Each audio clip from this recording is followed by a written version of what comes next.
running. I am drunk. You said, do you ever get that feeling of being infinite and small, like you're everything and nothing else? Oh, I could dress you up in white, try to lend you some kind of grace. The shadows only gather in the hollows of your face. Something about the black light or the fog machine. Maybe it's just the gin, but you look like you're shape-shifting.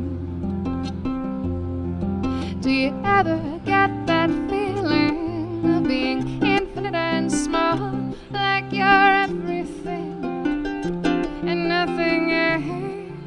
Oh, my love has become a burning coal. I am not sure I can hold. I'm losing you to that bitch queen man. I don't know how to save you, I'm not sure that I can. Here, take my coat, you know it's cold outside. I want to go home, come on, let's call it a night.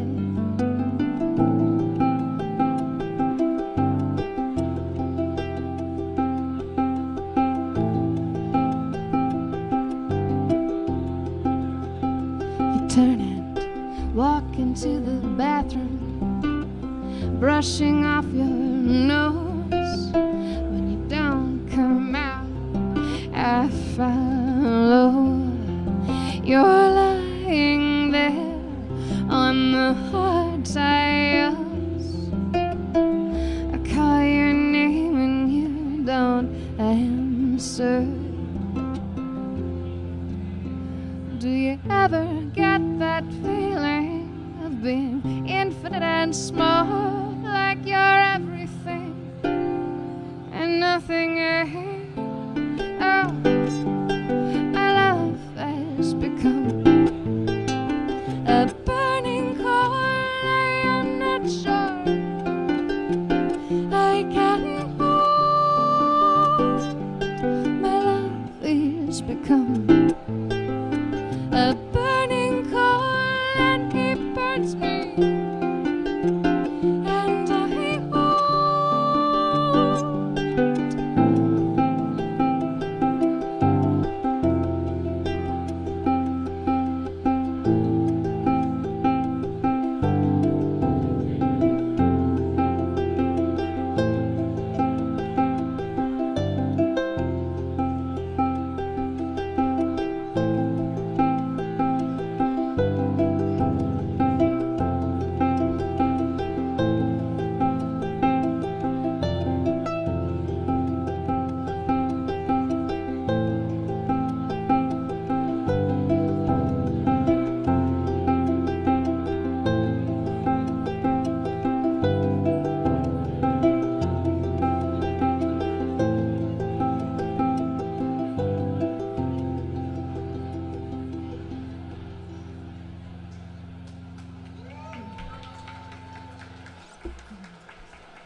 I'm going to give a little quick announcement, and we could just do a couple of minute little thing while people get their seats.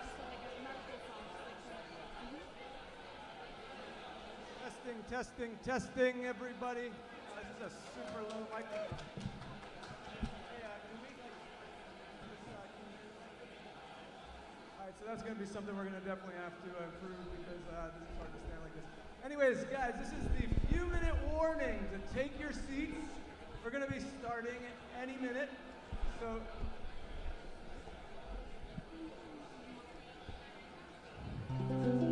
this one, number 2? Yeah. All right. So first what we're going to do is do a little something. It's an experiment. We're all going to take a deep breath. Everyone who's paying attention, okay? And then we're going to exhale a shush. Just with me, right? We're going to breathe in and exhale a shush. You ready?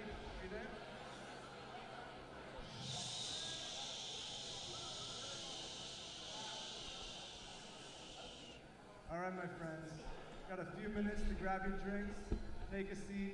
Julian Grassi's got another small little tune for us. We're going to be starting in a couple of minutes.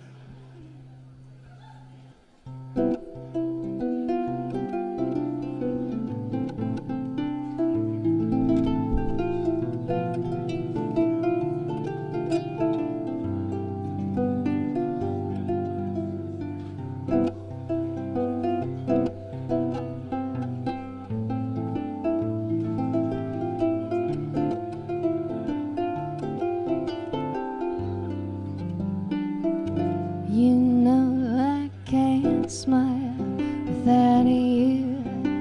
I can't smile without you. I can't laugh and I can't sing. I'm finding it hard to do anything because I feel sad when you're sad.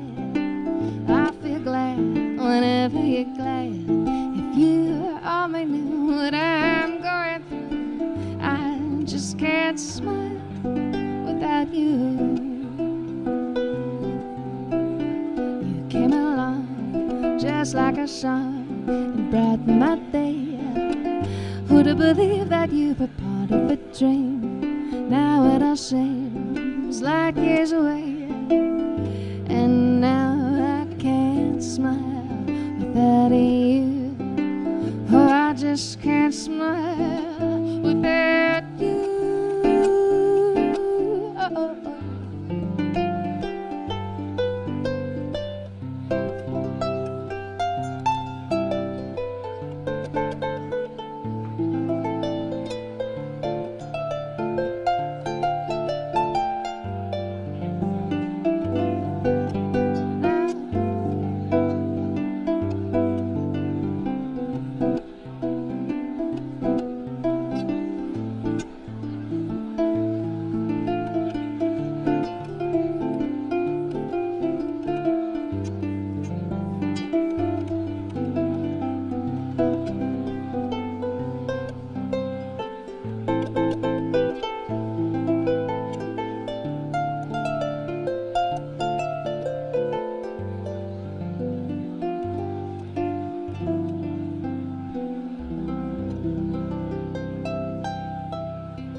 And she's got a show coming up. What's the date?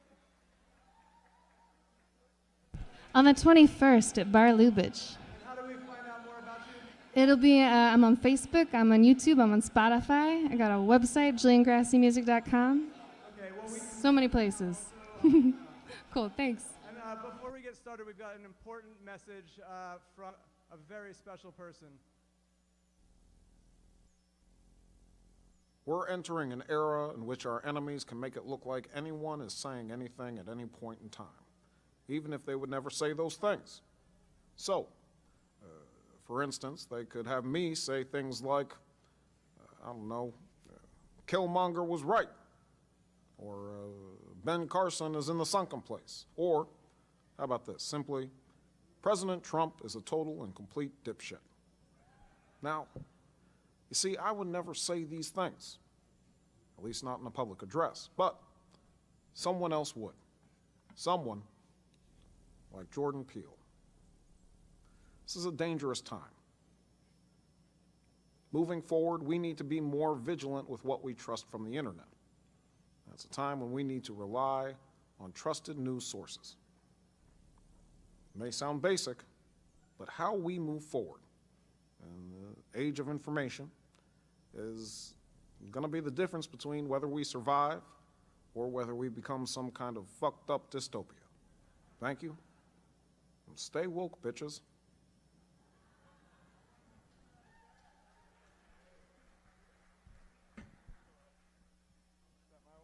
Thanks, buddy. Hey, everybody. Welcome to Mindshare. How's everybody doing? Nice. I'm going to pull this one over here, give it a little more room. Come under here. So, can people hear me at the back? Do we need to do another shush just to settle down? This is one of my favorite things to do because it just, like, first of all, settles me down and it settles everybody else down. So we're gonna do a breathe in, and then as we exhale, we're gonna do a shush together. You ready? I want everyone to do it this time and just feel how it makes you feel. Okay, breathe in. Exhale a shush.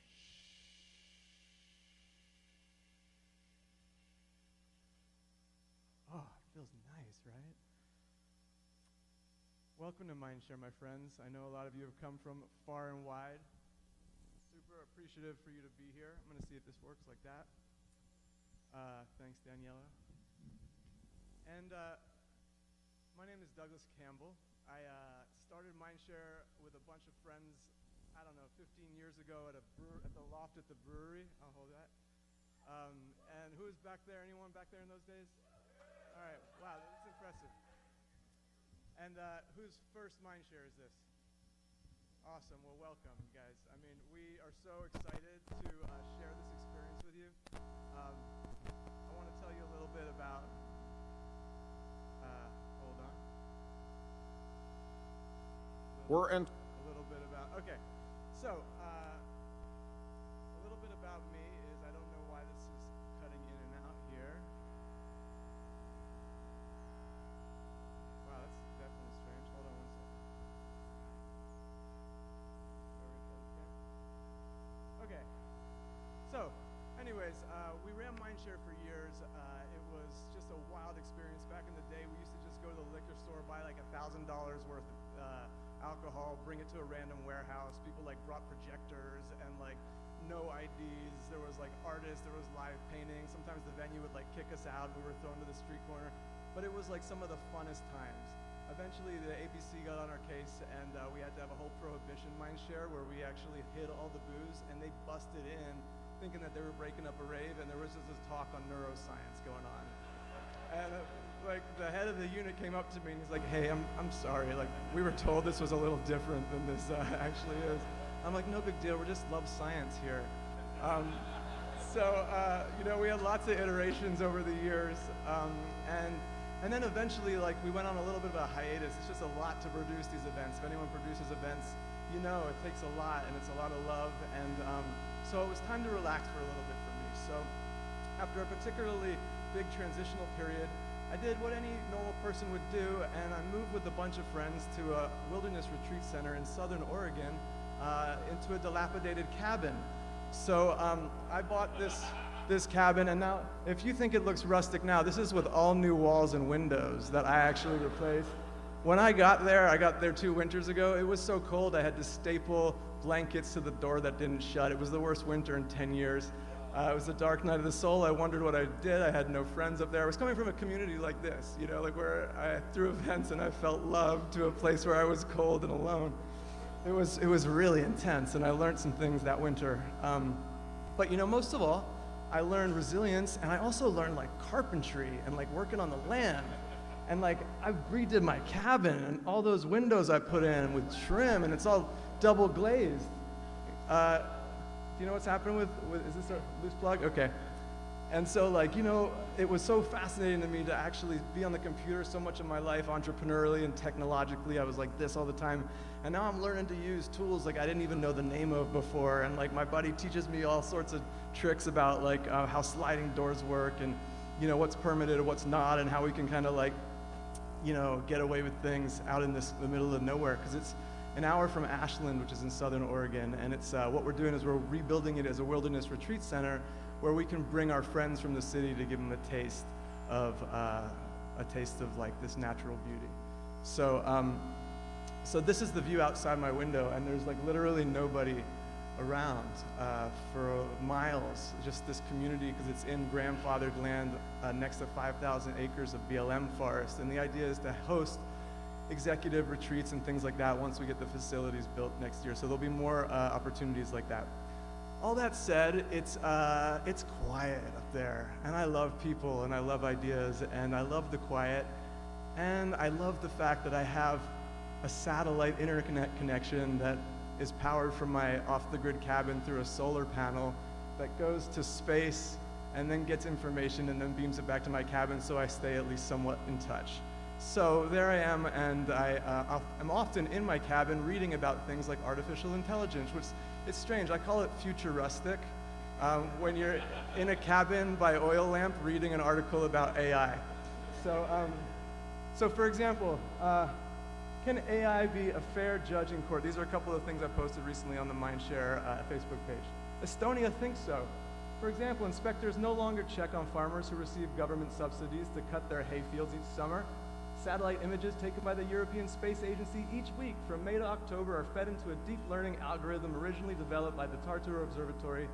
The images are overlaid onto a map of fields where farmers receive the hay cutting subsidies to prevent them from turning forests over time. Over here, and by the way, we might need to have the harp move just for some of the slides when someone's got a chance for that. A surprising number of people trust AI to make better policy decisions than politicians. Well, to be honest, we have been doing a terrible job. A new survey on European attitudes towards technology found that a quarter of people would prefer it if policy decisions were made by artificial intelligence instead of politicians. Not so crazy, maybe. What do you guys think about that? Yay? Nay? I mean, there's something to it, right? It's like, it's really hard to understand all of the data coming at us from so many levels. We could at least perhaps use a little assistance to parse it, you know, and get some advice that maybe our weird brains can't quite figure out. So, anyways, this one, Dubai introduces cameras to use AI to measure people's happiness at the DMV, funnily enough. So, doing great things, obviously, and working it out. And you know, this one was fascinating to me. This was, I think, an Atlantic article, and it says, technology's always affected how we interact with ourselves and the world around us. And like everything, it seems to be accelerating. Adding artificial intelligence to our midst could be much more disruptive, especially as machines are made to look and act like us and to initiate them and to insinuate themselves deeply into our lives. They may change how loving or friendly or kind we are, not just in our direct interactions with the machines in question, but in our interactions with one another. And that's where it gets really exciting, because a lot of people, there's a lot of haters out there, there's a lot of this polarized thinking, there's a lot of like, it used to be better, there's a lot of like, that's the worst, that's ruining connection. And it's like, it's doing all of the things. Like, what do you want to focus on? What do you want to create? What do you want to build with all of the tools at your disposal? Those tools could be meditation and breath work. Those tools could be, you know, social media. Those tools could be data from your body. Like, they're all tools to use to improve our way of life for ourselves and others. We don't have to throw the baby out with the bathwater. So it's a really beautiful opportunity too. I did a permaculture course once, and so a lot of sensitive people do things like permaculture courses, and they would allow us 5 minutes to talk about the problems, and then the rest of the class was about solutions. And that feels right. Like, acknowledge what isn't working in your relationships, in your business, in your world. Acknowledge it, don't try to hide it. And now let's get on to solutions-oriented thinking. So I am super excited, you guys, to introduce tonight to you. Really, when I was languishing up there in the woods, lonely and cold, you know, eating roots during the winter, it didn't get that bad, but some of my best friends down in LA just checked up on me, made sure I was cool, and one of my friends, Andrew McGregor, was like, so Dougie, when are you coming back and starting Mindshare again? There's really nothing like it. And I'm like, Andrew, I don't know if that's gonna happen again, but once you meet this fellow, which I'm sure you may tonight, you realize that he's a force to be reckoned with. He's a chess boxer. He's a proponent. In fact, one of my favorite things to do is just text him now and then and be like, hey, Andrew, what are you up to? He's like, I'm at Davos. I'm meeting international leaders and talking about policy reform. I'm like, oh, cool. What are you doing next week? He's like, I'm going to be going to Scotland to compete in the Scottish Highland Games. It's like one of my favorite pastimes just to ask him what he's up to. So my pleasure to introduce my friend, a lot of the force that brought us here tonight and that helped rebirth Mindshare, the illustrious, the magnanimous Andrew McGregor.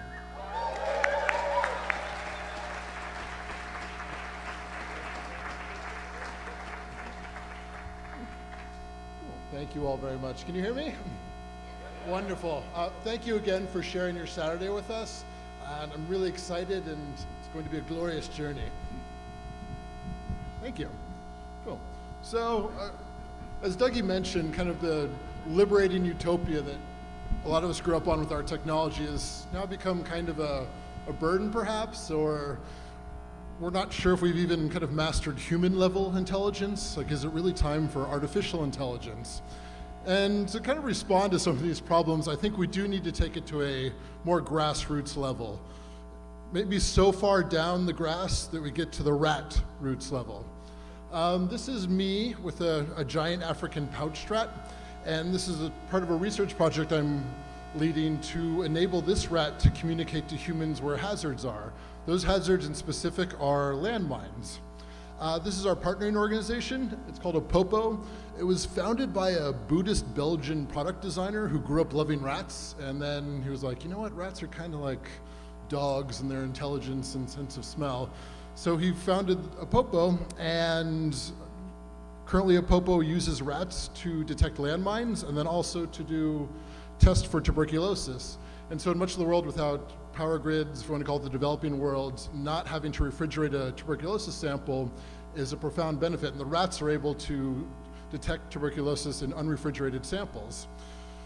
Cool. And so just a bit more about landmines. Landmines are still a scourge in about 70 countries around the world, and if you can imagine being a child and being afraid of the ground, that's a threat that millions of people face every day, so it's still a vital humanitarian tragedy that needs to be addressed. And so how this technology works is basically the rat has a vest with something called an IMU that senses the rat's motion. This is similar to how a Fitbit would be able to tell if you're walking or jogging.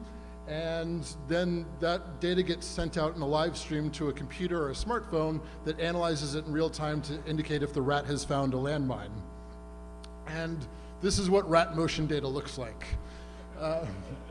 Right? So it's like, oh, I think there's an X there.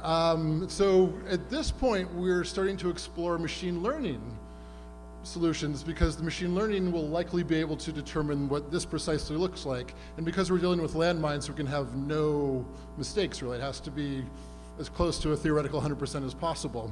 So this is, in this case, this is how we're using machine learning.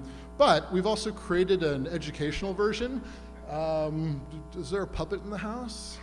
And yeah, right here. And so the educational version, we've partnered with LA Makerspace. Hi guys. Hey, Mr. Rat. Hi, I'm Rothschild. Hi, Rothschild. This makes me pretty nervous. No, Rothschild, you're doing good work.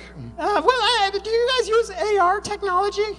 No, not AR, AI. No, I think you'll have to use AR, another rat, because I'm not going to get my ass blown up by this ship. No, you're too light. Oh, too light? Yeah, you're too light to set off the landmine. We're trying to reduce suffering, not increase it. Okay, well, I'm going to just lay off the cheese a little bit anyway, but thank you. Oh, no, yeah. Appreciate it. Anyone can lose a few pounds. It's all good. Great, thanks. Oh, thanks for your service. Thank you. Thanks. Cool. Yes, so that's our... Thank you. The rats are the heroes. So yeah, that rat can do a live demo that I'm going to talk about briefly here, and the rat will be around throughout the night. So if you want to talk about machine learning or interspecies communication, that rat's your man, so to speak. So we're partnering with or collaborating with LA Makerspace to teach this type of thinking of having interspecies communication to solve humanitarian problems, so kids can learn kind of a I think, optimistic moral application of technology, but while also learning these future-facing technologies that are going to influence everyone, like machine learning and artificial intelligence. And we're also making a 3D printable Skinner box, also called an operant conditioning chamber. And so again, a kid can make a Skinner box, and this will utilize artificial intelligence to help teach a rat or another animal how to do certain tasks. This is all based on the research and the thinking of Karen Pryor, and she's a fascinating story. I recommend looking her up elsewhere. She kind of started as a horse trainer, but not from an official standpoint, and then she ended up training dolphins at a new water park in Hawaii and developed this whole methodology that uses rewards rather than punishment. And she's, in this book, she even talks about training a hermit crab to pull on a string. So it's like really fascinating stuff that you can do. So once this is kind of assisted with artificial intelligence, I think really magical things will happen. So in doing this work, I got put into contact with other projects that are working with kind of the emerging intelligences, if you will, to communicate with animals. This is a project at NC State that is basically an autonomous dog training vest. So the vest senses the dog's body positioning, and then will learn that dog's body positioning and then to dispense a treat, like sit, boy, sit, but the vest will do this automatically instead of the human, right? And then another thing, which I kind of love, is this marmoset communication project. So in this case, artificial intelligence, particularly a deep neural net, was used to kind of study marmoset sounds. And these are really precise, and so I think only an AI or 12 graduate student slaves could possibly come up with this. But the AI found 15 distinct sounds that marmosets make with each other. And this is like danger, food, things like that. So you can literally translate marmoset language with the use of AI. And so these are just a few of the things out there, and we're just at the beginning of the weird. And, you know, like Hunter S. Thompson said, when the going gets rough, the weird turn pro. So I conjecture that if AI can already help us connect and communicate with animals, then just maybe it'll help us connect and communicate with each other in much deeper ways. Well, thank you.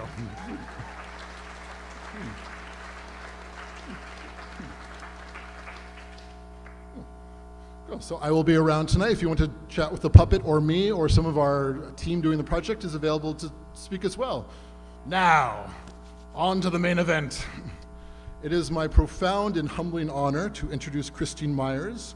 She is a design strategist and emerging technologies designer who holds an MFA in design and an MA in clinical psychology. And she uses this synthesis of backgrounds to devise projects and research proposals to make AI more inclusive, more community-oriented, and to help bring in people that the algorithms generally tend to exclude. She's wonderful, she's fantastic, and I'm so honored to introduce her to you. Christine, take the stage, please. Give it up.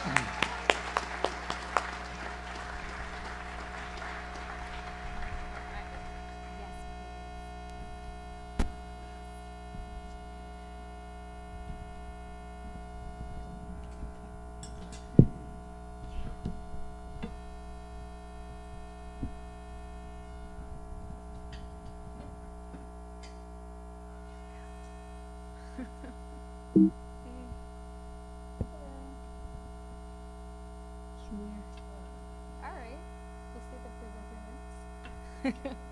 Hold on 1 minute. Hey everyone. Hey, it's gonna be just a minute. Yeah, but we actually need to arrange the screen every time. All right, here we go.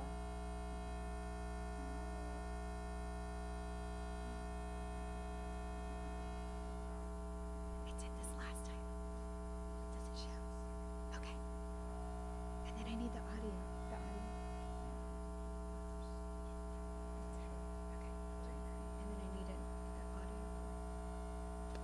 The audio's coming out of the laptop. Oh, okay. Yeah. Brilliant. Thank you. All right. Hi. Can you hear me? It's so great to be here at Mindshare. It's a pleasure to meet everyone. Thank you so much. It was a lovely introduction, Andrew. So I'm Christine.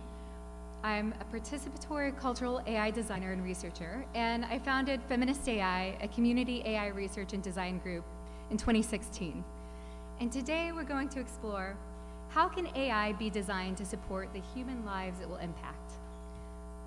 I'd like to start by thanking all of the contributors and Feminist AI members, as well as organizations like IA, ADP, Speculative Futures Communities, AILA, and Mindshare, to name a few. So part of our practice is to really recognize individuals in the space, people who are supporting each other, and give a shout out. So during this talk, I'll share some of the challenges with designing artificial intelligence, and with these challenges lie opportunities for change. I'll provide a brief glimpse of our proprietary cultural AI design tool and share a little bit about our Feminist AI community. And then I'm going to conclude with some cultural AI research projects and products. Sound good? Yeah. Okay. So AI technologies continue to be made by and for specific people. These intelligent systems are slowly becoming embedded in our public and private lives, creating ethical design challenges. Here's an example of predictive policing, which we know doesn't work and perpetuates discrimination against marginalized communities. And a more recent example of an IBM and NYPD collaboration, where police surveillance is used as training data to develop a skin color search feature. This is digital racial profiling. Here we can see challenges with image tagging from 2015 and Google's response in 2018. So we see companies struggling to try and figure out how to respond to these problems, and some not doing so well, right? Here's an example of how problematic facial recognition technologies might be used to hinder access to housing. So the picture on the left, I don't know if you've read about this recently in the New York Times, but it's a great article. Here we see the Atlantic Plaza Towers in New York, where the landlord wanted to do away with the key fob system in lieu of facial recognition systems. As you know, facial recognition systems continue to be a challenge and are awful at recognizing non-white folks. Here we see Kaczynski and Wang pictured, top left, who developed an algorithm to detect sexual orientation. Is it appropriate to use such technologies? Yeah, right? Is it appropriate to use such technologies to reveal a stranger's sexual orientation with facial recognition software? No. This is a really simple example where I queried a bot about future transportation options for those living in remote areas. And here you see the response I get is the future of urban mobility, right? So there's an agenda, there's a point of view. There's a very specific framing and making of these tools. And just two more examples so you can kind of understand some of the problems in this space. Here we see the HR experimental screening tool developed by Amazon.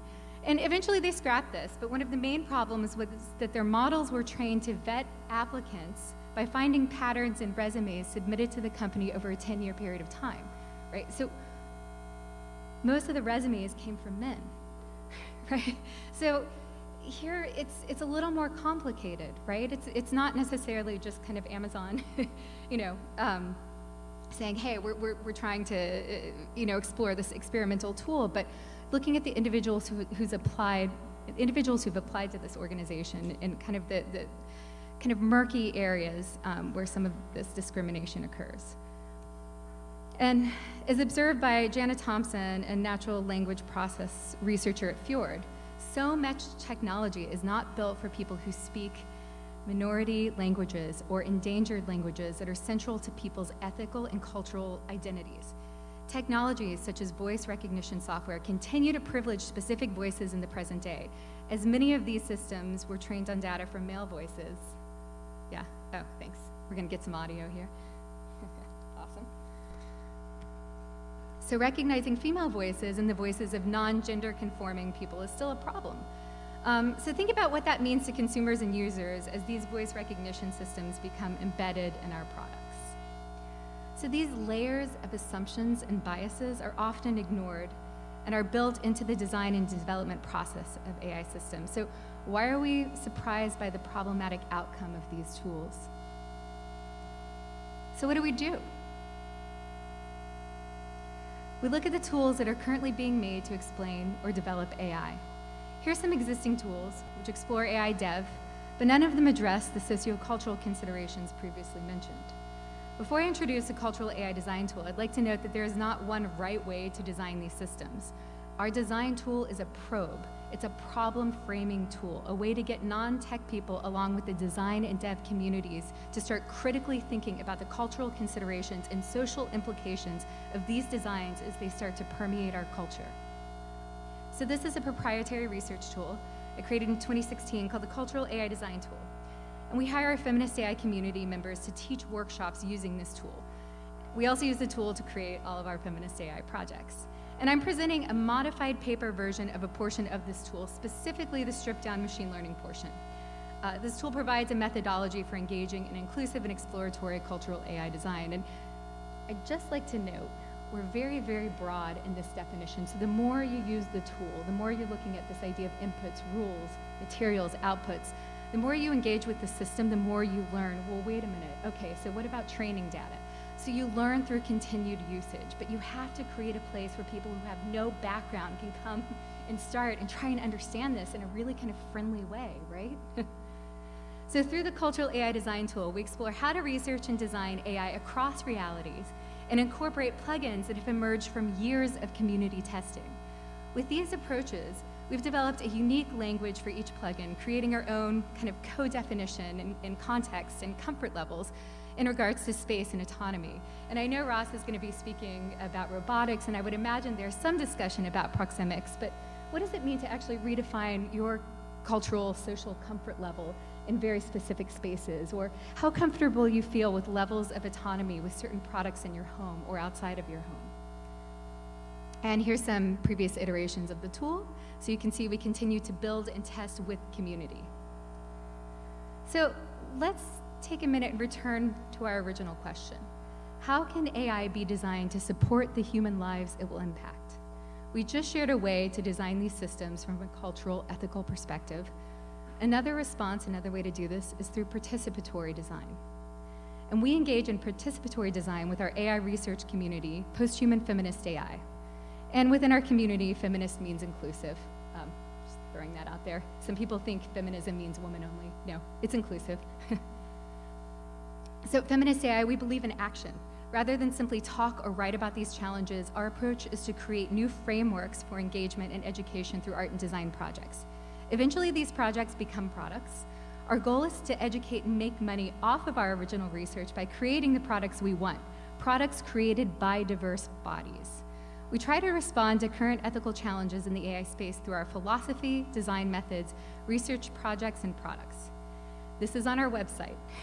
This is our philosophy. It's a lot of text. I'm just going to talk about the first 3 points. But what we do is in our practice, we design with and for unheard voices. We must be invited to a location to participate, and we co-create with individuals from that location. So instead of going in as a tech evangelist to a specific type of community, we connect with leaders from that community and we co-create. We're not the problem. we're not the technology that swoops in and saves. That's the opposite of what we're trying to do. And we also kind of all honor all knowledge systems and skills equally. So for example, a developer mom or parent is equally as important in this space as a stay-at-home dad or parent with no dev experience. So again, we use the cultural AI design tool when co-creating our projects. And let's now get to the projects. So here's some recent projects that speak to inclusive participatory AI design. In 2016, we produced Thoughtful Voice Design. In this project, we explored algorithmic transparency in voice design, specifically emotions analysis, and the gendering of smart assistants. And through our voice design toolkit, we used AI as the design material to create these voice plugins for Alexa, which at the time, I don't know if you're aware, only utilized a female pitched voice.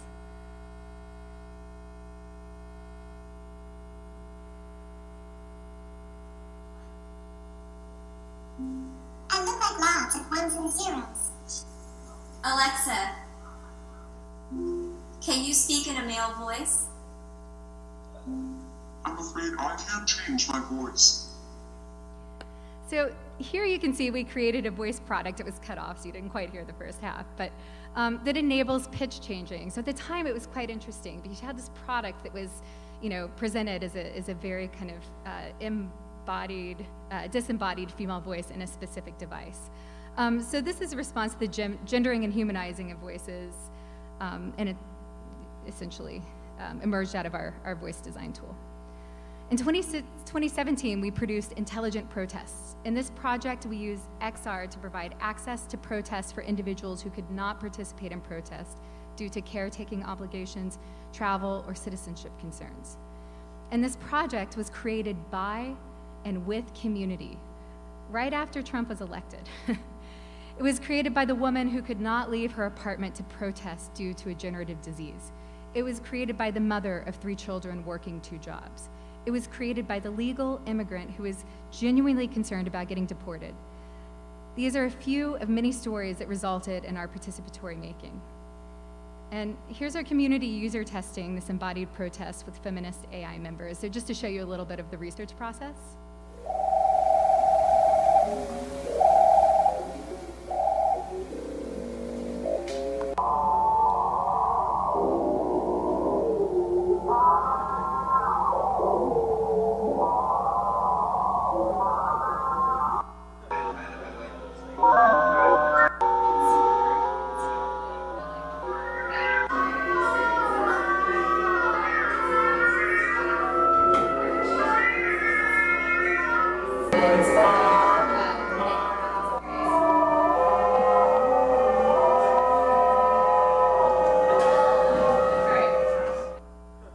was at Machine Projects, if you remember Machine Project. And here's a demo of our final project. So individuals could participate from their home computers or phones. And here you see Wekinator, which was created by Dr. Rebecca Febrink in conjunction with Gene Kogan's face tracker. And what we did as a community is we predefined these movements of protest. And these individuals, when they logged in, they actually became avatars. So people could log in remotely and be present. This is some of the audio design you hear. And so essentially, the more people who came, the bigger the audio payoff as well.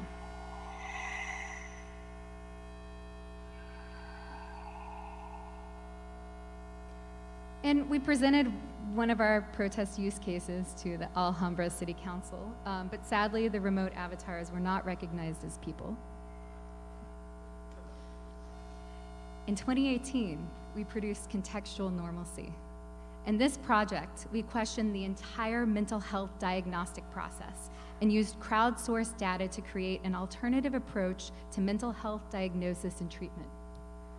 This project was created by Feminist AI and Mozilla-sponsored XR Studio members in Los Angeles, San Francisco, and with select people around the world. Just a note, we release our products as a way to test and gather data, and in our making, there's no finished digital product, but in our hardware, which we'll release later this year, we do have finished products. And I'm just gonna start by sharing what we made. I'll walk you through this. So the user, here, individual downloads the app, they start the app, and they identify a feeling. They pick a feeling, they open the feeling, they answer the question. And what's really interesting here is they answer the question, they type the responses in, and then when they submit the question, they actually start to tag their own keywords with the question. So essentially, they're deciding what information is relevant. We also ask about diet. And then this is probably one of the most important things. It's called attaching consent. And what happens right now in this space is individuals actually don't get to decide what information is shared with what piece of software. And so the individuals can actually choose what information they do want to share, which is huge, right? Here's just kind of a history of the feeling. So you find your feeling, and you can actually look at your feeling and compare your feeling over time, or compare your feeling with individuals around the world. So people don't feel so alone in a lot of their feelings, right? And then finally, you can actually see transparency. Where did this data come from? Like, where are we using this information? What model did we use? This is a pretty rough run through. And here's a little more detail about our process. We use the design tool to frame this research, and essentially we started by co-creating questions with people around the world. We then used the app to engage in data collection. And then our designer and Feminist AI member, Michelle Gong, did this aesthetic exploration. And the prompt was to imagine how microbes and cells could be used as a way to visualize how a feeling interacts and exists. So we wanted to have no preconceived ideas about what a feeling looks like and allow the algorithms to affect and develop the shape of the feelings over time. And this is really interesting because it's also a different way to design. We're not designing for one product, we're designing for an ecosystem of products that grow and change with AI systems with increased access to data over time. And here's some of our field studies. So we look at feelings as design material, and we ask a select group of users to imagine how they would keep or move an emotion from within and outside of their bodies. And here, you can see someone removing a feeling from their body. And these feeling actions referenced and are inspired by Sarah Ahmed's work on social emotions. And then we use Mozilla Hubs to connect the LA and San Francisco communities. So here are Feminist AI members co-working together to rate data, this idea of embodied data sorting, and review these project designs. So we believe that we start to find patterns in sorting and see how the salience of objects and media may vary across cultures, ultimately exploring bias in data sorting. So this may change the way we think about serving information, treatments, and designing with data. And I'm comparing this to an existing data tagging center, and it's quite interesting to kind of see the gender differences. In our AR iteration of the exploration, people place feeling blocks in physical locations to learn more about feelings in place. So you can see that this project uses data collection, sorting, and distribution across realities with humans as a central part of the process. And we're continuing the XR portion of the research with individuals from the XR studio, XR communities in LA and SF. And this demo was created by Anastasia Victor of Place, who we'll be working with. And just to wrap up, we're moving forward with our sound research from 2016, developing products that speak to bias in voice design, and we're working on physical products right now. We're creating the physical products to explore the digital bias, so design through making. Our work this year is all feelings and sound-based AI research, specifically looking at personal and community-created AI. And one of the main areas of research looks at designing ethical voice interfaces by using soundscapes and ear cons to design for privacy and transparency. Here are some of the prototypes we've made in our workshops, which explore voice recognition, design, and bias. And we're using the design to explore the implications and co-create less problematic technologies. This project was exhibited at Renee Reisman's Speculative Grammar exhibit at UCI. And just in conclusion, please join us as we continue our critical AI research with a focus on embodiment, feeling, AI, and sound. If you'd like to reach out, here's our information. Thank you so much. All right. Should I disconnect? Thank you so much. Questions? You want to do a question? We have time for one question for Christine. Who's got a question? Anyone?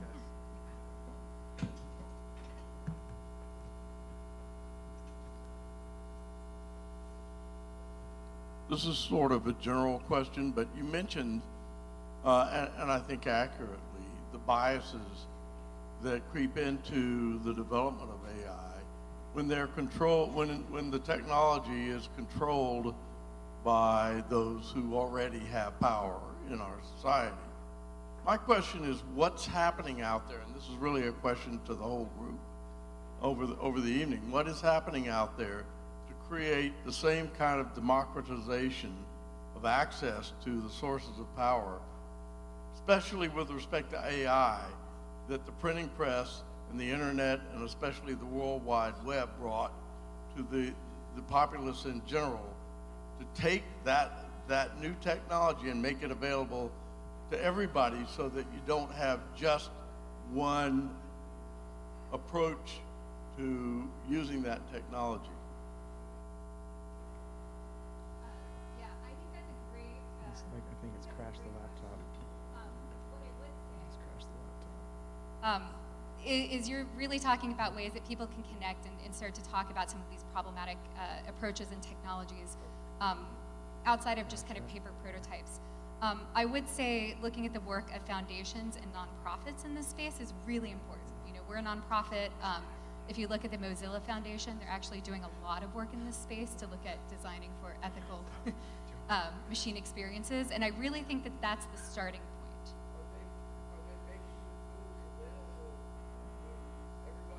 Well, that's exactly it. I think what we're trying to do, and if you notice the cultural AI design tool, is very much that. We work with individuals from industry, academia, nonprofit organizations to create this accountability through the tool itself. So the tool connects essentially with AI design tools from other organizations, but it's community monitored and based. And that's one really powerful approach. Thank you. I think we need one more question. Yeah. Who else has a question?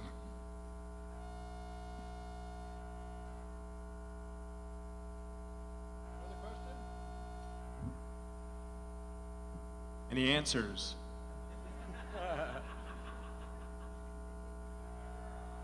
Back there. I'm so glad I get to answer this question because I spend a lot of time engineering, and that means I can't do all the product stuff, but I can tell you how to build a thing. And there are quite a lot of tools to help democratize AI, but part of the problems involve that it's still a new technology. It still takes exploration for how to convey that to people that are unfamiliar with the technology. And whenever you're working with the volume of data that's necessary There's a lot of nuance to how you pick what information flows, how you collect that, and communicating those sorts of things are almost what the hard part is, as opposed to, well, okay, now I've got a bunch of data, I can drag and drop my neural net structure and stick it through the computer.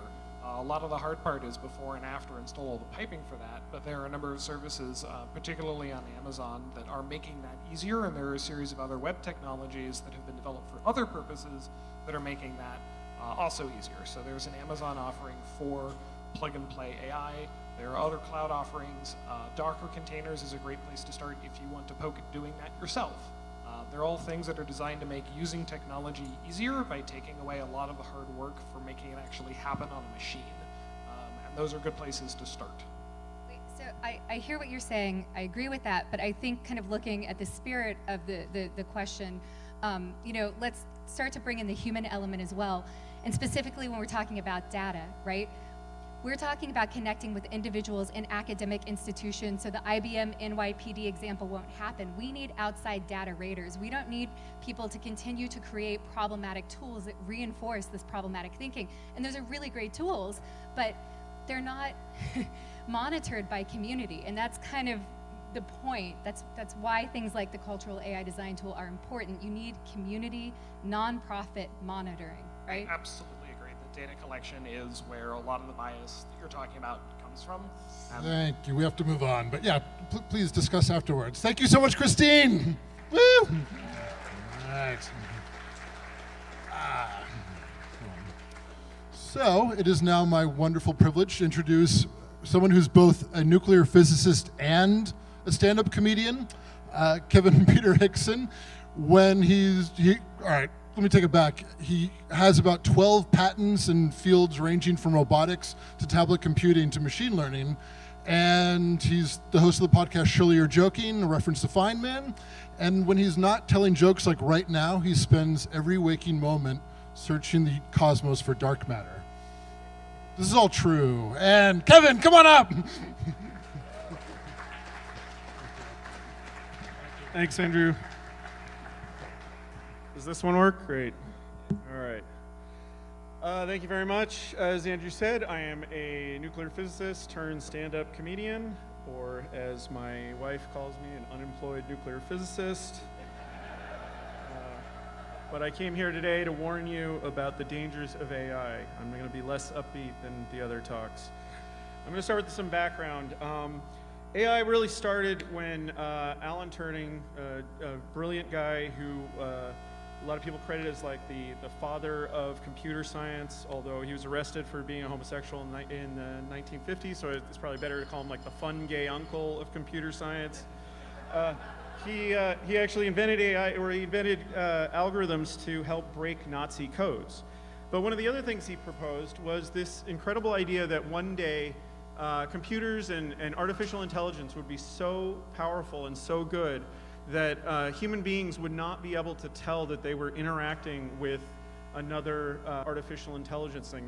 They would mistake it for a human being.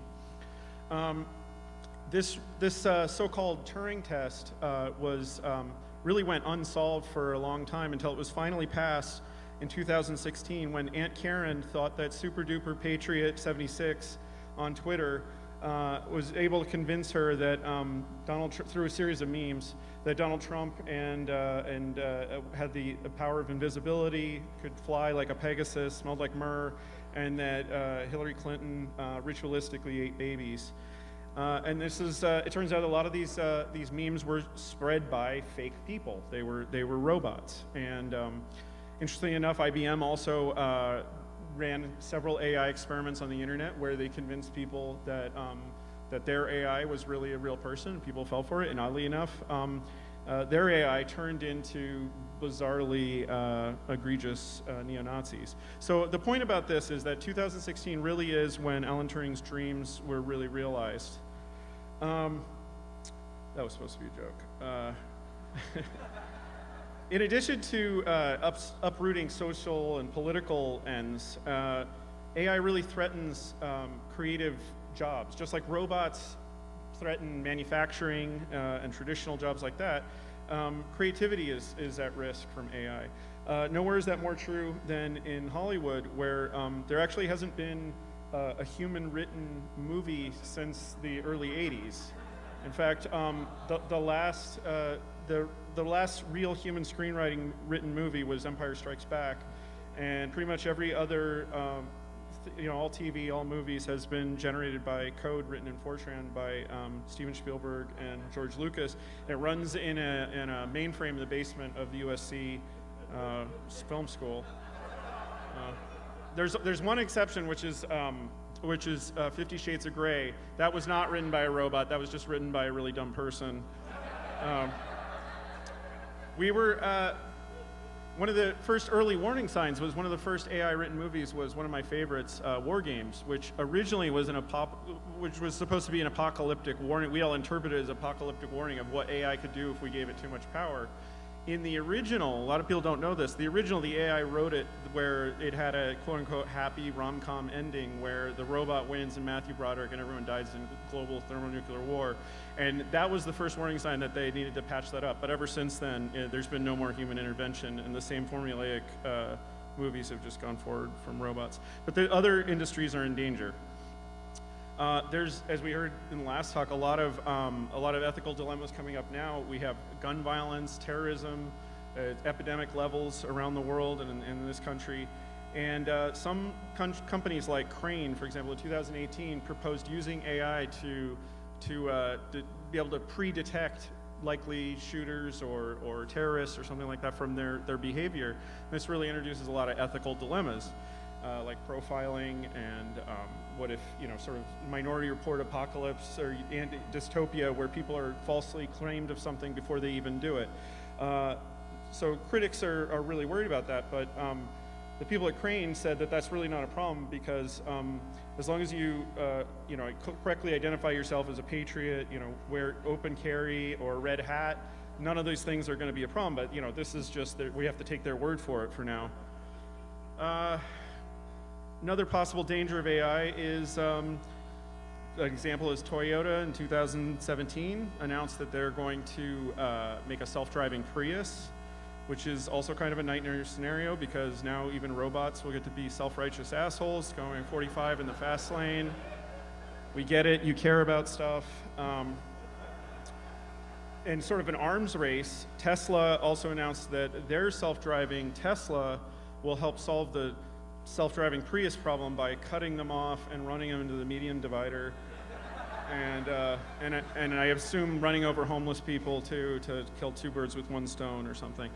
So, but when we talk about self-driving cars, I mean there are serious ethical dilemmas that come up. One of them is called the trolley problem. I don't know if you guys have heard of this, but the trolley problem is one that really comes up a lot when you're talking about AI being in control of human lives. So an example of the trolley problem is, let's say a self-driving car goes down the road and a mother and her baby are crossing the street. And the trolley problem says, well, should the AI swerve the car off the road, or should it alternatively link up to a satellite network of all the other self-driving cars and then accelerate at full speed into the nearest concrete barrier and just kill off all of the available people at once? And today, this problem hasn't been solved. It's still a dilemma. People argue about it all the time. All right, and this is where it gets very personal for me. And I feel like we've really grown over the last 6 minutes together, so I can share this with you. AI is even threatening to invade our most intimate and personal spaces. I found this out when my wife sent me this app called Lick This. I don't know if you guys have heard this. This might be a little raunchy, but just stay with me. It's a lover training app, and it's powered by AI. It gives artificial intelligence algorithms give you feedback about. Well, let me explain. Your phone isn't just sensitive to touch; it's also sensitive to your tongue, like this. So lick this. You lick this little thing called the digiclit, and it moves around. It's like tongue Tetris, and AI gives you feedback. And okay, I didn't get past level 1. In fact, the AI put up a little window and it just said, just stop, like this isn't working, just, you're not doing it right. And then my phone went to sleep. All right, thank you very much, everybody. Thank you for heeding my warnings. Kevin Peter Eckerson.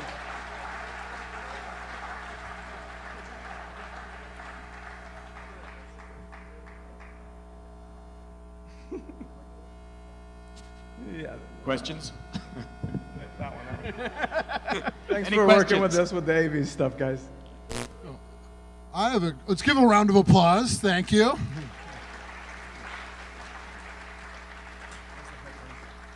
So we went to some dark places. What do you find funny about dark matter? So far, nothing, which is why I never do comedy about it. Yes, question. Maybe. Maybe to what degree of certainty of maybe? We're about 4 sigma.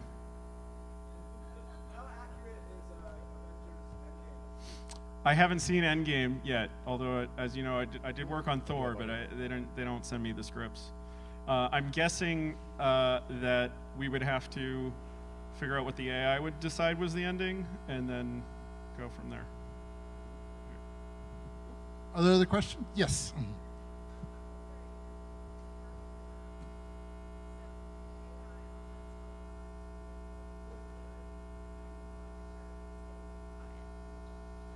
Saying that, you know what I mean?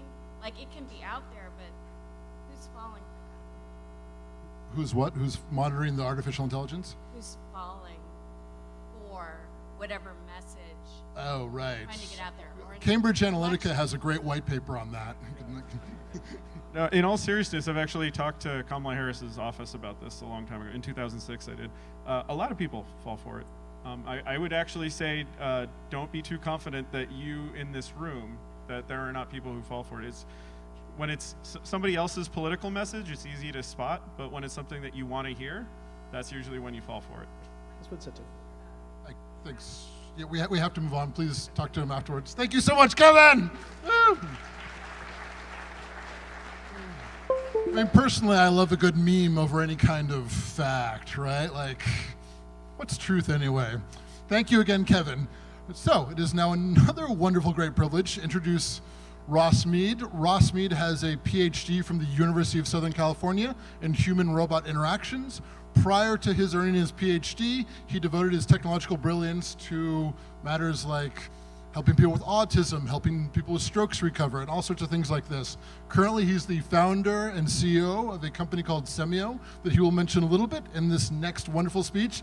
Big round of applause for Ross, and thank you for blessing the stage. Okay, so as I mentioned, my name is Ross Mead. I did my PhD at the University of Southern California. Fight on, exactly. I just did a Nixon thing, that was not intended, but. So I designed AI algorithms to enable robots to try and help people with special needs like children with autism, people post-stroke, older adults, and people with Alzheimer's to improve quality of life.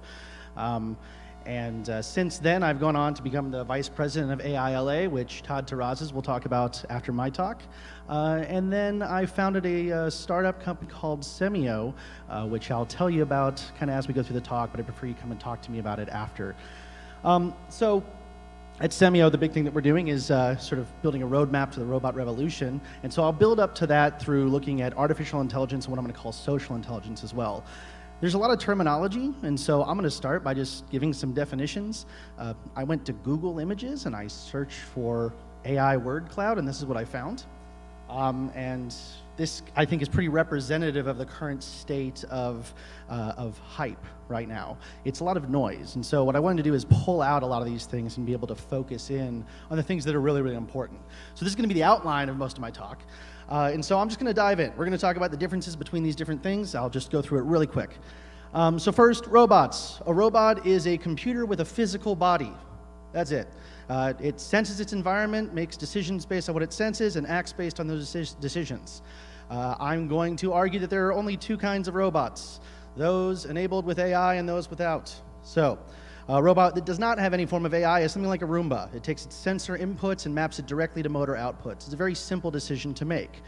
Whereas something like Spot here from Boston Dynamics has to make decisions about millions and millions of little points and possible obstacles in the environment. So it's a very complex decision.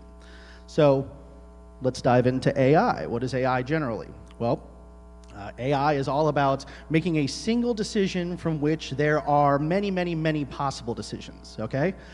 I'm going to argue that there are two kinds of AI, machine learning and not machine learning. So in the not machine learning space, you have something like Connect 4. It's a simple game. You know the rules. There are a number of possibilities that you could easily come up with some rules or heuristics to try and solve this game using a simple search algorithm. Whereas you have something that structurally looks the same. This is the game of Go. And Go has more possible game states than there are observable atoms in the observable universe. Okay?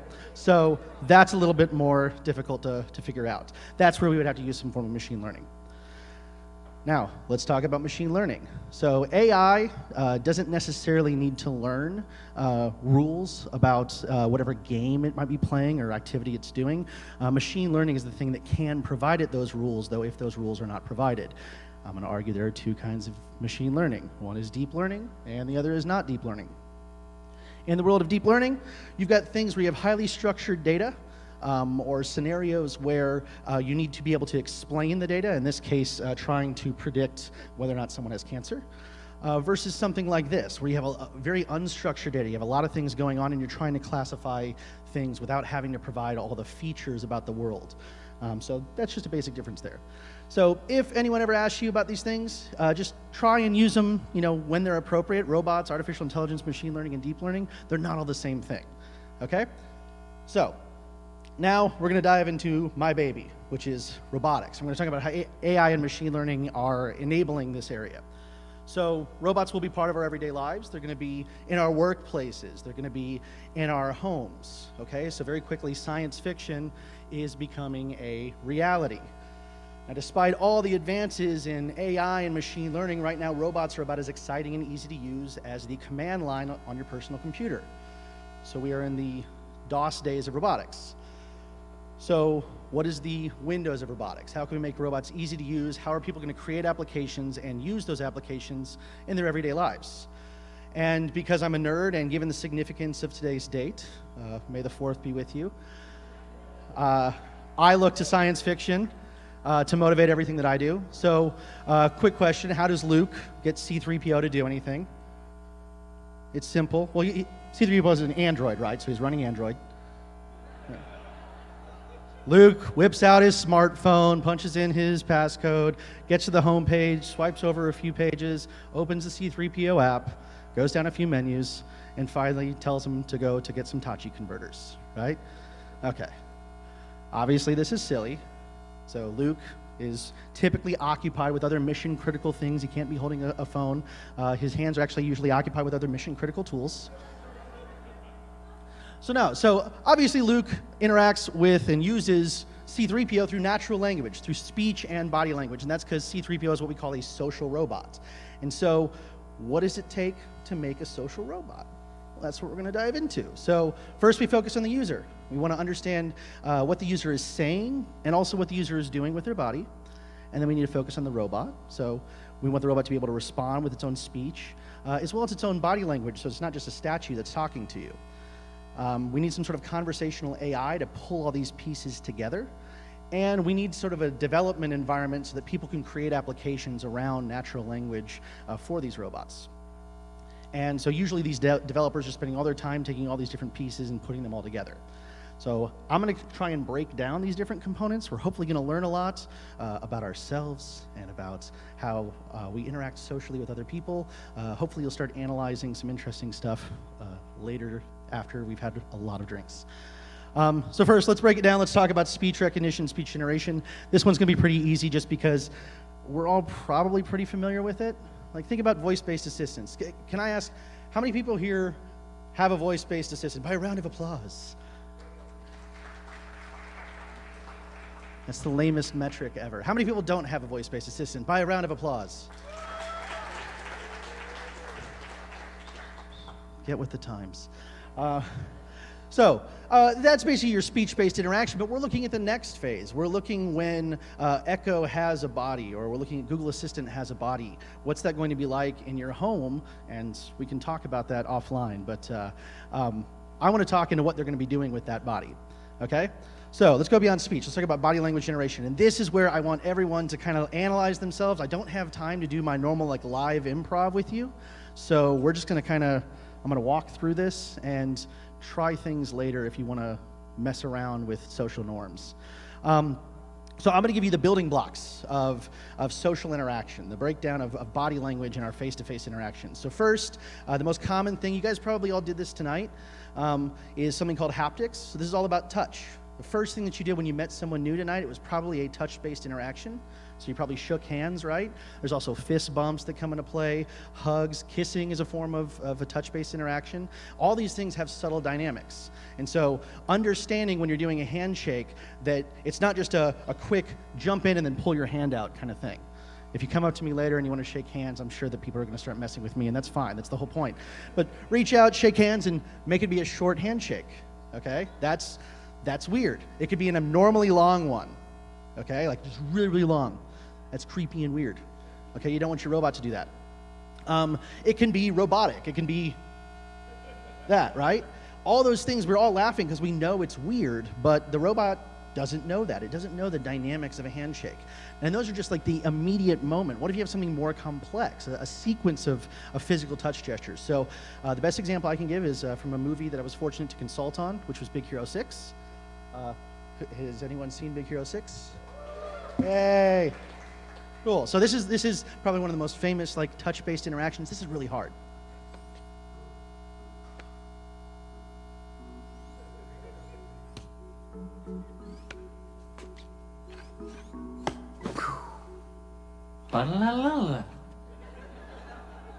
All right, so that's where we need our robots to be, and that's step one. That's how you accepted the Skype call of face-to-face social interaction. Okay, we're not even there yet.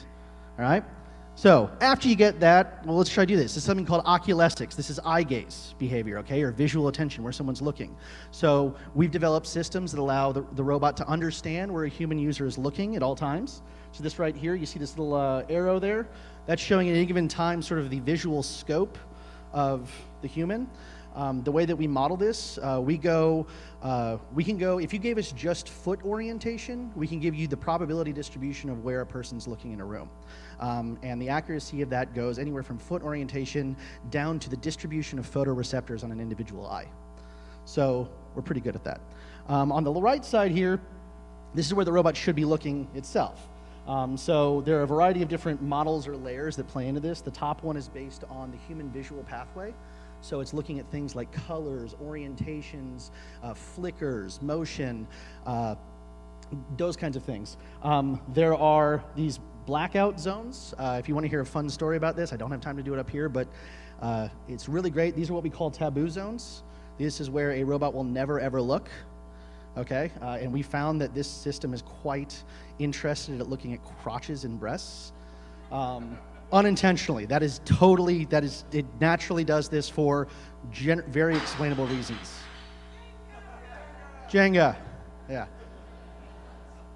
The one at the bottom here is looking at social dynamics. So the robot knows that it shouldn't stare into your soul like this, because this is terrifying eye gaze behavior, right? Now that, by the way, from an engineering perspective is optimal. The robot is able to track you, and it's saying, I'm tracking the person the best way possible. I'm not losing them. They're not dropping out of my frame, right? The person is terrified. And so we have to balance this out, right? And so the robot needs to know that I'm looking at Doug, I'm looking at Andrew, I'm looking at Todd. It needs to know how to bounce its eye gaze around the conversation. And it changes based on whether or not it's speaking or someone else is speaking, whether or not someone's a bystander versus someone part of the conversation. So all those things using various forms of AI and machine learning. So our next behavior that we're going to look into is something called kinesics. This is general body movement. So this is your facial expressions, gestures, your postural cues. So here's how we do this with the robot. This is from an animator who is on our advisory board, former Pixar animator, now one of the only robot animators in the world. So if this is like a neutral pose, what we can do is we can look at maybe if the robot is standing up a little bit more like this, right? It's looking more confident, where if it's down like this, it's insecure, right? If I'm leaning in, which is this one here, I'm more engaged in a conversation. If I'm leaning back, I might be disengaged. And I can combine those things together to get this very like confident and engaged posed, or like insecure, curious, but engaged kind of thing. I can still be leaning forward, but not be too sure about something, all through just very simple body movements like that. And we'll see a video of this later. So there's deixis, which is referencing or pointing behaviors. So we want to be able to recognize where the user is pointing. If I tell you pick that up and put it over there, no one has any idea what I'm talking about. But if I say pick that up and put it over there, you guys can get it, right? So we have to deal with what we call multimodal natural language processing to combine all those different components into one natural language processing framework. And of course, the robot needs to be able to point somewhere as well to interact with the person. Chronemics is timing in face-to-face communication. So this is turn taking. It's fascinating that people don't just talk over each other constantly. It's awesome that we bounce back and forth when we're having dialogue. And there's also something called back channeling. Anyone familiar with back channeling?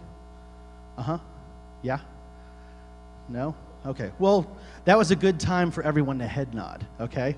So now if someone asks you what back channeling is like those little uh-huhs, yes, little head nods that you're doing. It's funny because you're talking, but you're never taking the turn, right? Uh-huh, yeah. So next time someone asks you about back channels, because that comes up in every conversation, you can head nod, you know what they're talking about. Here's an example. This is more of just an homage to a company, Anki, that just recently went under. They're wonderful, and that's an adorable robot. Oh. Next slide. So, enough. So the last one we're going to talk about is proxemics, which Christine had mentioned. This is social spacing, how we position ourselves in face-to-face interactions. So we need to be able to recognize it from a person. So if a person's approaching, the robot needs to know, are you approaching because you want to interact with me? Or are you approaching because you're passing by me in the hallway? Okay? And then also when the robot is approaching the person, the robot needs to go, where should I position myself to have this conversation with one or many people? So this was actually the core of my dissertation work. So yes, I did dance with the robot if someone just asked. That's body language generation. We're going to talk real quick about conversational AI. Again, I'm just going to breeze over this pretty quickly, but we have user state, which is what the user said or did, and then we have robot action, so how the robot responds. Something like Alexa or Google Assistant or Siri uses what we call a breadth-based approach. So it is trying to have responses for as many different possible things as it can, but it has a single level of depth. So you notice like Siri or Alexa, they don't really have a memory of where they are in that conversation, okay? That's because it's trying to be able to respond to anything. In the case of something like Amy, which is a email assistant that responds to your scheduling needs via your email from XAI, this is a depth-based approach. So it can have a multi-step conversation, sort of like think of knock-knock jokes. Knock-knock joke is a back-and-forth conversational interaction. You have to know where you are in that conversation to make the joke work. And so that's what this is. So you want something that can go into depth. You want something that can branch, so it has maybe different narratives, different storyline, like a choose-your-own-adventure kind of thing. And these kinds of systems are typically focused on a very particular topic, so they can't do a whole lot of different things. They're really focused on just one particular topic. Now, where this is going in the robotics world is you're seeing that people will take multiple small topics, they'll put them inside of one application, and this will be your robot app or skill. So you're going to have a few small topics that are within a larger context that the robot can respond to for a user. And lastly, we're going to talk about development environments. So people have to create these things. And in our experience, the people who are creating them are not software engineers. They are typically writers and domain experts and animators to animate the body of the robot. So for example, this is a tool that we had developed. This all runs in browser. And so this says if anyone mentions your Twitter handle on Twitter, the agent says, hey, someone just mentioned you on Twitter. Would you like me to read it? The user says yes, then it says, okay, they said this. It reads the tweet. If the user says no, then it says okay. But the idea here is that it's a very simple way for a non-programmer to gain the benefits of all these APIs that are out there, like from Twitter, from Facebook, from Instagram, right? You can integrate all those into one thing without having to write code. And then you want that robot to come to life, so you want to be able to animate it. And so this is, again, one of our tools that's running in a web browser. You can animate a robot, and you can deploy this live, and it goes live to every robot that's running this application in the world. Now, just to give you an example of a real-world application of this is, again, an animation that was built by one of our animators, Doug Dooley. And the one on the left is a fixed animation. It's the same animation throughout the interaction. The one on the right, the robot is keeping track of its internal emotional state. You'll see confidence and engagement here. Those values are going to change as it's moving, and its animations are going to change based on that. So I'm going to have you listen to it. You tell me which one's more expressive, left or right. Hey, robot. Hello. What is your name? My name's Doug.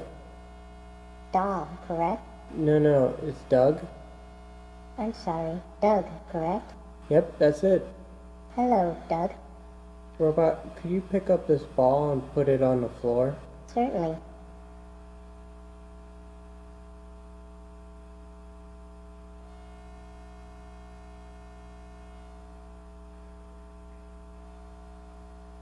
Good job. Could you take me to the exhibit now? Certainly. Follow me.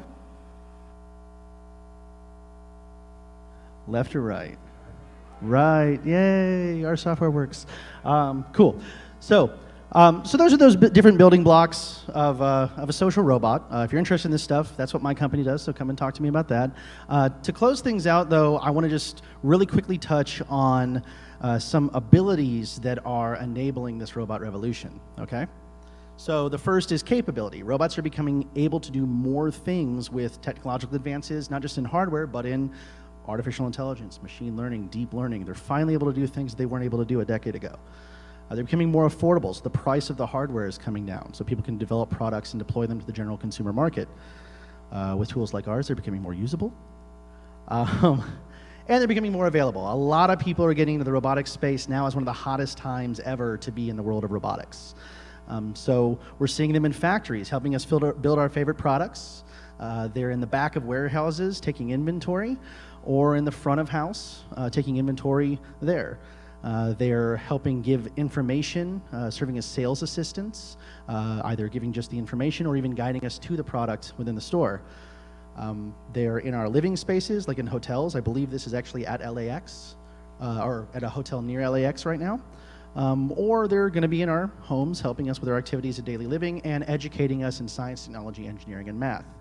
So again, science fiction is getting closer. It's becoming a reality. This robot here is from Meccano, and it's right down the street. It's right here in LA. Now, if you're interested in this stuff and you want to help us bring that to reality, we are hiring right now, looking for full stack, front end, back end web engineers. And that's all I got. Thank you so much.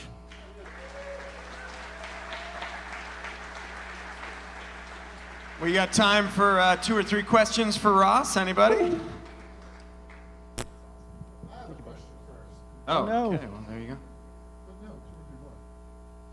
Any questions? In honor of May the 4th, Ross, to what degree does science fiction mythology affect your approach of technology or how you envision a solution to a technological problem? It's a great question, and oh God, I sold out so much. I started doing what I do now because I was inspired by science fiction. But when I started a company, I quickly learned that a PhD does not help you run a business, or at least a PhD in computer science.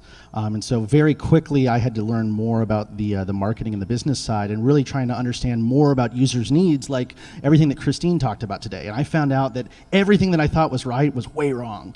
And so a lot of the stuff that I do right now is very practical. It's actually sitting down with customers and who tend to be in the personal robotics hardware space, and really try to understand the core needs that they have right now. And they don't necessarily align with what you would expect from the science fiction that we've seen. I tell people a lot that we're a robotics company that doesn't build robots. We're an AI company that does very little AI. We don't do really much of any machine learning right now. Everything has to be highly explainable. If you're working with big brands who have, let's say, franchise characters, they don't want a machine learning approach for their dialogue system. They want it to be highly scripted so that their legal and marketing teams can go through and review things. That was an eye-opener for someone who studied machine learning for 8 years. So I'm inspired by those things, but I'm not, I'm guided now by customer demand. Wow. We have to move on. Ross will be available for chats. And robots are terrifying. $5 killer drones are out there now. It's horrible. And, yes? Oh, yes, so some of you may have noticed balloons in the back. Attached to each balloon is a piece of paper with a specific subject matter around artificial intelligence. So our glorious luminaries will be there at the end of the night, and you can talk around those topics, and hopefully all questions will be answered, and a million more will be inspired. Now, without further ado, it is another humbling, wonderful privilege to introduce to the stage Todd Terrazas. Todd is a purpose-driven entrepreneur and a builder of companies and communities. He's the president of AILA, and AILA is one of those things where I have a belief that in 20 years, people will look back on this era in Los Angeles and see something of like a renaissance or massive explosion in human wonderfulness. And AILA is one of those groups. It's a community, a collection, a collaborative force, and Todd's gonna tell you all about it. Thank you for being our community partner tonight and making all this wonderfulness happen. Todd Terrazas, everyone.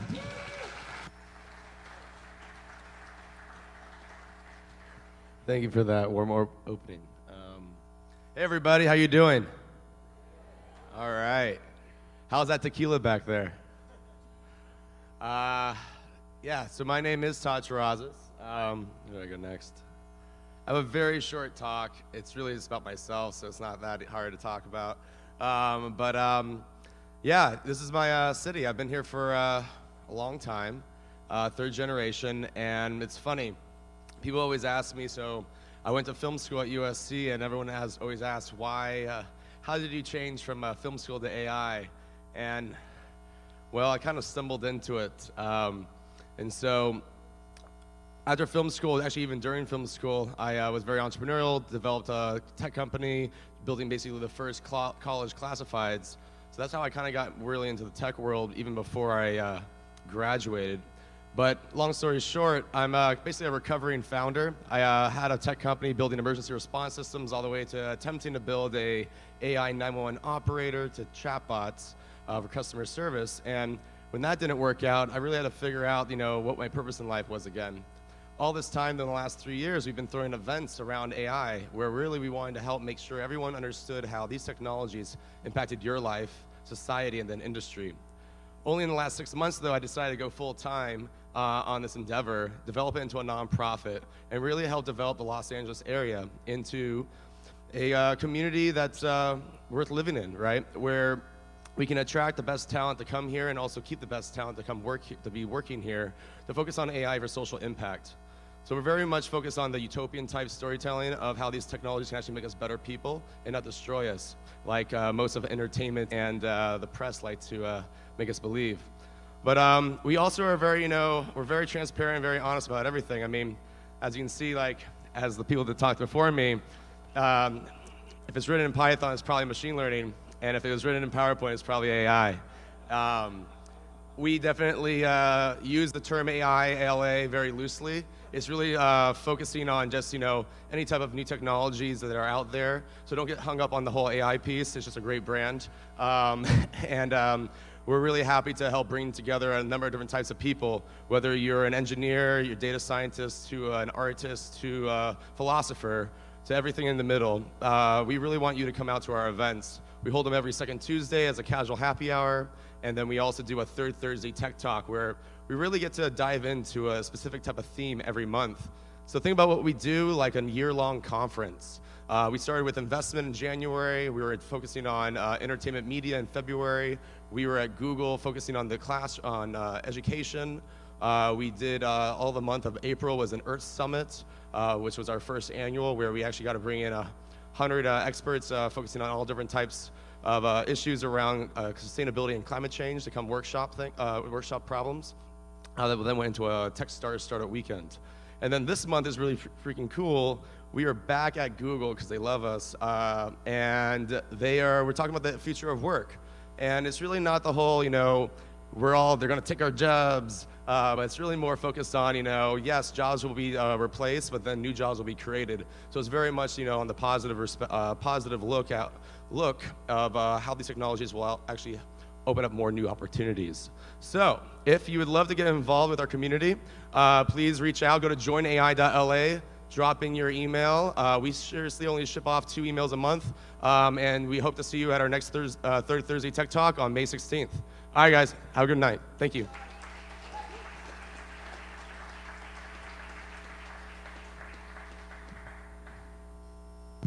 Wowza, what a bunch of wonderfulness we're blessed with, right? Cool. So, I mean, the talks are amazing, but cool. We know what you're really here for, and that's the prizes. So the prizes are rewarded based on the answer you gave for your badges. And first off, we have our honorable mention. You don't actually get a prize, but your wonderfulness will fill the room. And the honorable mention prize goes to Andrew Grangard, who's inspired by puppies and shiny things. And he's a software engineer. Let's give it up for Andrew. Cool. All right, moving on to the actual winners. The first prize, let me remove my shiny envelopes of infinite wonderfulness. Aha. Is 2 tickets to the upcoming Byte. Oh, what? Who are you? Is it the Mischievans here to distribute prizes to the lucky winners? Come up on stage and yell at everyone. Whoa, give it for our Mischievans. These are the givers of the prizes. So if your name is called out, raise your hand and a glorious troll will come and deliver it to you. Won't you, glorious trolls? That's right. Cool. So a bit about Byte of Science. It is a frequent, I think monthly or bi-monthly series that's put on through the Hamid Mirzai Foundation, and it's like a small bite of Mindshare. It'd be like one Mindshare speaker and some beer, generally at a kind of a bar type environment, and it's a great organization, great community. I'm very passionate about it, and I encourage you to go to it even if you don't win the prize. But the Byte of Science prize, 2 tickets to the next event, goes to this person's passionate about art and getting people to like themselves. And that person is Brittany Simberg. Woo! You want it? You want it? Ha ha ha. Go forth, mighty troll. Go forth.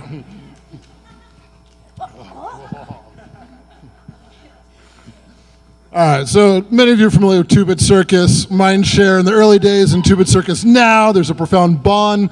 If you're around tonight, ask someone about that deep history. So 2-Bit Circus has very generously offered 2 $50 gift certificates to their fantastical circus of infinite delights. And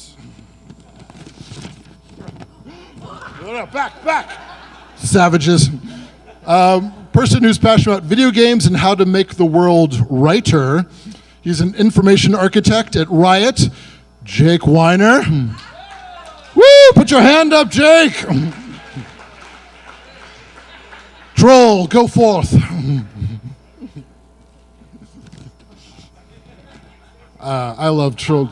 Ross, can we make some robo-trolls at some point? All right. There's a second one, right? Nope, just two $50. Go. And our next award is 2 tickets to an upcoming conference called Fembit. Fembit is an amazing female run and exhibiting art collective that has a 3-day festival coming up. They have a crowdfunder right now that you can contribute to it, and you can buy tickets there, or you will win tickets tonight. And the winner of 2 tickets to the upcoming Fembit Festival, who is passionate about love, and is the vice chair of Bill, the chief ops at YN, and a massage therapist, is Christy Fair. Woo! Christy, raise your hand. Christy. There's a Christy in the house. All right.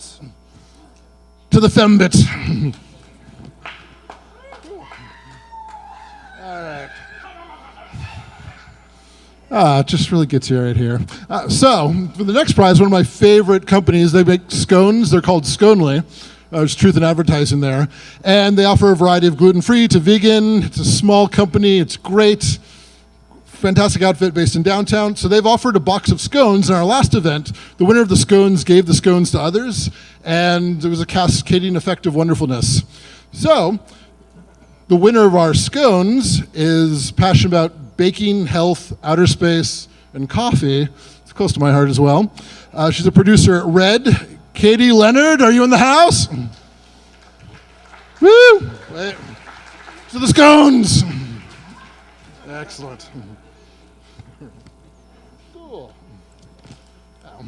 And our next experiential partner is a gym that I personally frequent, and I can vouch for it. It's very much community-oriented in a similar way that Mindshare is, but they have those values. And in addition to working out and things like lifting heavy stones, which I'm passionate about, they have new kind of breath work and like ice meditation and sauna classes and things like that. So it's like it's a whole other modality of human existence you can kind of explore. You can really learn how strong you are internally and both through moving physical implements. So we have and they're based in Venice, Hollywood, and the South Bay, and we have 1 month of free membership that is going out to someone who's passionate about living the good, i.e. healthy life. She's a digital health and innovation person at Amgen. Christy Roche, are you here? Woo, Christy, is there a hand? Her applause, but no hand. Christy, going once, going twice? All right then. Our next person is passionate about health and wellness. He's a producer at Madrick Media. Eric Adams, are you here? Woo! Eric! Go forth, mighty troll, go forth. Man, I want a troll.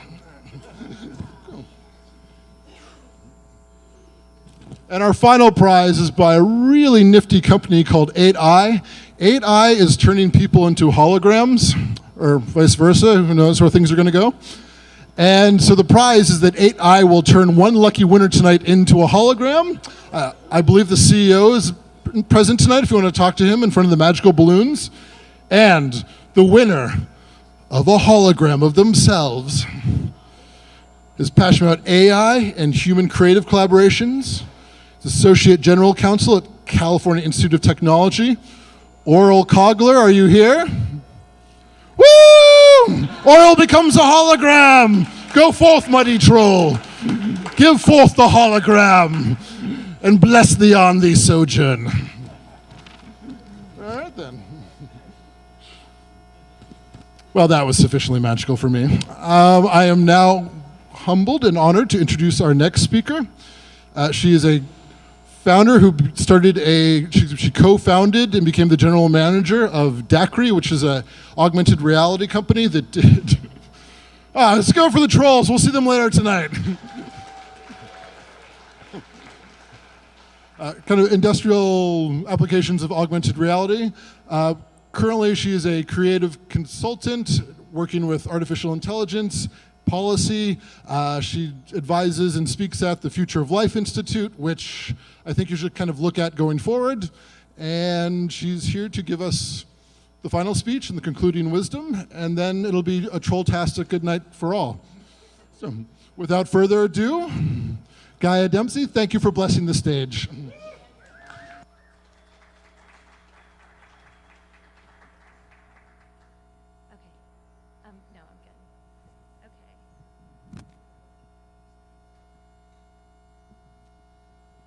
Thank you so much, Andrew, for that introduction. It's really a pleasure to be with you guys tonight as your final speaker. I'm going to talk a little bit about my story first and sort of what got me interested in thinking about AI and caring about its impact on society. And then we'll end with what are some of the things that we can all do to sort of get involved and make a difference. So in the fall of 2017, actually from 2010 to 2017, I was deep in my entrepreneurial journey with a company called DACRI that makes augmented reality hardware primarily for industrial and enterprise use. This is what the product looks like. We worked with customers like Siemens and Parker Hannifin to help them optimize their workflows in manufacturing and field services contexts. Whoops. And in 2018, here we go, I took some time off from DACRI. I did some soul searching, and I really realized that I wanted to have my work and my moral compass feel more aligned. So I started my current company, Seventh Future, which is really named after the seventh generation principle, which is a Native American idea. Has anybody ever heard of the seventh generation principle? Not just the soap. Okay, a few of you, awesome. So this is really the idea that every decision that we make should take into account the impact on the 7th generation to come. So this is really about long-term thinking, being good stewards of the resources of the planet, right? And I started thinking about, I actually started working with a Native American tribe and helping them develop some long-term workforce development initiatives, and really thinking about how do we inculcate that long-term thinking, not just how do we create jobs on the reservation in the next 12 months, but how do we create a culture and a process and a practice so that there are always jobs, so that we have a regenerative economy. And I also started thinking about how could I make a difference in impacting the development of AI because of how huge the impact it's going to have on society. So with that, I want to just take a few minutes to look at the current state of AI and what's going on in that world. So funding in AI has been steadily increasing over the years since, this is just showing since 2013. But then last year it took a huge leap and it increased by 72% to over $9 billion. And it's not just investment in private industry, it's also government investment. So the Pentagon is investing billions of dollars. China is racing to try to outspend the US. And Russia is getting in on the action. You know, they think this is the most important thing they could possibly be focusing on right now. And the reason why there's so much investment is that the predictions on returns are gigantic. So for context, the global GDP in 2016 was about $75 trillion. So we're talking about affecting global GDP with trillion-dollar predicted value creation through AI. And what is that investment sort of achieving? Well, there's sort of a virtuous cycle where there's breakthroughs that are happening in AI, and that's leading to more investment, and then the investment creates more breakthroughs. So back in 2015, DeepMind created an AI program that taught itself to play 49 Atari games. And then in 2016, they created another AI program called AlphaGo that beat 18-time world champion Lee Sedol. And at the time, most AI scientists thought that that milestone was still years, if not decades away. So that kind of took the world by surprise and got people to start really paying a lot more attention. And then the next generation of this program, AlphaGo Zero, really taught itself to play Go, and in a matter of weeks, just playing against itself alone, it became the best Go player in history. So this will finish, it'll go up to 40 days. So that was unprecedented. And then OpenAI, we can't forget OpenAI, created a program called 5, which arguably had a more complex challenge than AlphaGo Zero because it was playing against 5 human players in a complex strategy game called Dota 2 and 1. But it's not just games. So this is an example from a study in 2017 that showed that AI algorithms were better able to detect breast cancer than trained pathologists. So there's some really fascinating scientific applications as well. This is an example from last year called AlphaFold that was sort of based learnings from AlphaGo, which is really predicting the 3D protein folding structures. So these are the results. You have the ground truth in green, and then you have the predictions in blue. So you can see that there's a lot of overlap here. And these results were better than anything at the conference where this was presented, which is sort of the gathering of the top people in this field. And this program took 2 years to train and develop, and it performed better than scientists that had been working in this field for decades. And then just last week, OpenAI released, just lest you think that it's just science and sort of like formulaic predictions, OpenAI released MuseNet, which can compose music, and it can do sort of lots of different styles. I can't vouch for how good the hip hop is, though. And interestingly, humans are actually biased against AI musical compositions, but only when they know that they were created by an AI. So when people listen to music composed by an AI and they don't know it, they think it sounds pretty much equally good as a human composition. But interestingly, this kind of automation bias, which is a pretty new phenomenon, has two sides. So the other side is, in the case of AI decision support systems, this is an example called index calc, which helps to evaluate mortgage-backed securities. Automation bias works the other way. So in this case, people actually believe that the output of the automated system is more reliable than the decisions or the judgments that are made by human beings. So we're kind of starting to see some of the new phenomena in terms of impact on society, impact on culture that AI is introducing, these automation biases. And I think we really need to take a look at these and understand where are we biased for machines, where do we think we should trust them more, and are we right about that, and where are we biased against machines, and that's more subjective. So this is a good transition. We're going to talk a little bit about AI futures. What is the impact on society? We've just introduced the concept of bias. There's a few other sort of major areas. In this particular presentation, it's a little limited on time, so I'm going to focus mostly on the economy, but there's many other areas where AI has an impact on all of our futures. So a few application areas: healthcare, transportation. We looked at the cancer research. Transportation is self-driving cars. Industrial automation is starting to increasingly take over different kinds of physical labor roles. Knowledge work of all kinds: legal, financial, IoT, education and research. And the question is, as we start to see AI taking over more and more types of tasks and jobs that human beings traditionally used to do, what could possibly go wrong? So we can imagine a scenario where AI is increasing in its capabilities. I've already kind of talked about how it's taken us by surprise, the speed of development over and over again, that milestones have been hit way faster than expected. So we can sort of imagine a scenario where that trend continues. And what happens when AI technologies and automation technologies can sort of do all of the cognitive types of jobs that human beings can do? What kind of impact does that have on us?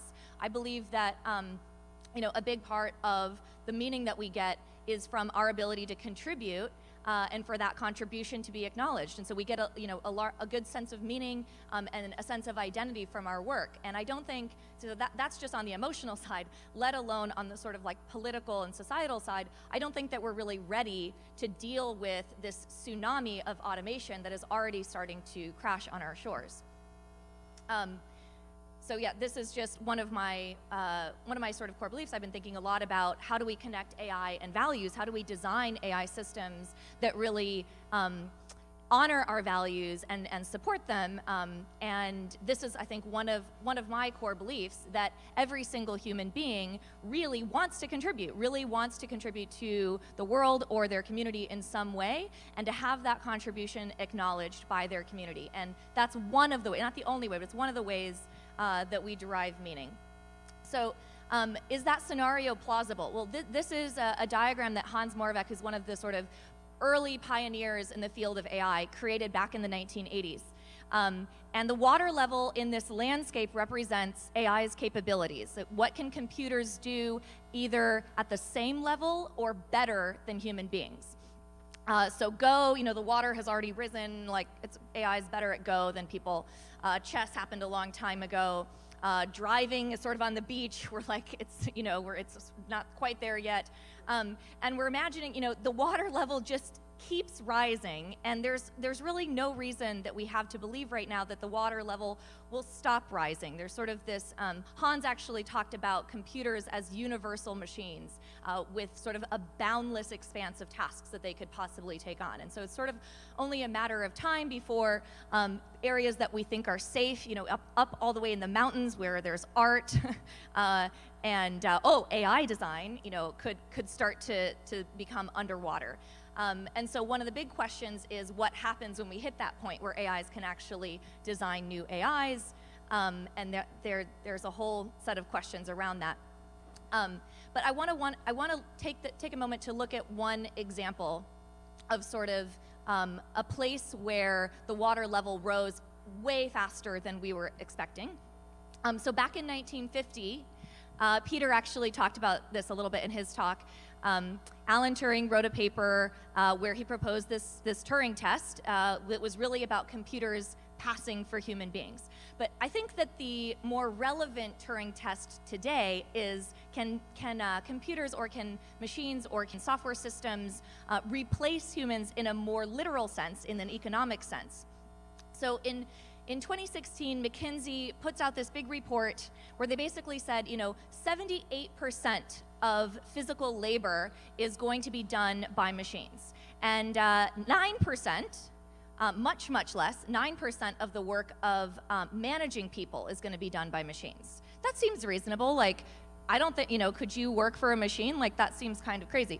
But it's been only 3 years since that report came out, and we now have some of the largest employers in the world who are managing over 1 million people 100% algorithmically with no human in the loop. So, like, I don't know how you guys feel about that, but I would hate to have an algorithm be my boss, right? Because algorithms still make mistakes, and there's still context that they can't understand. And so when they make a mistake, or when there's a set of extenuating circumstances, there's literally no one for Uber and Lyft drivers to have a conversation with, and they're automatically cut off from their livelihood.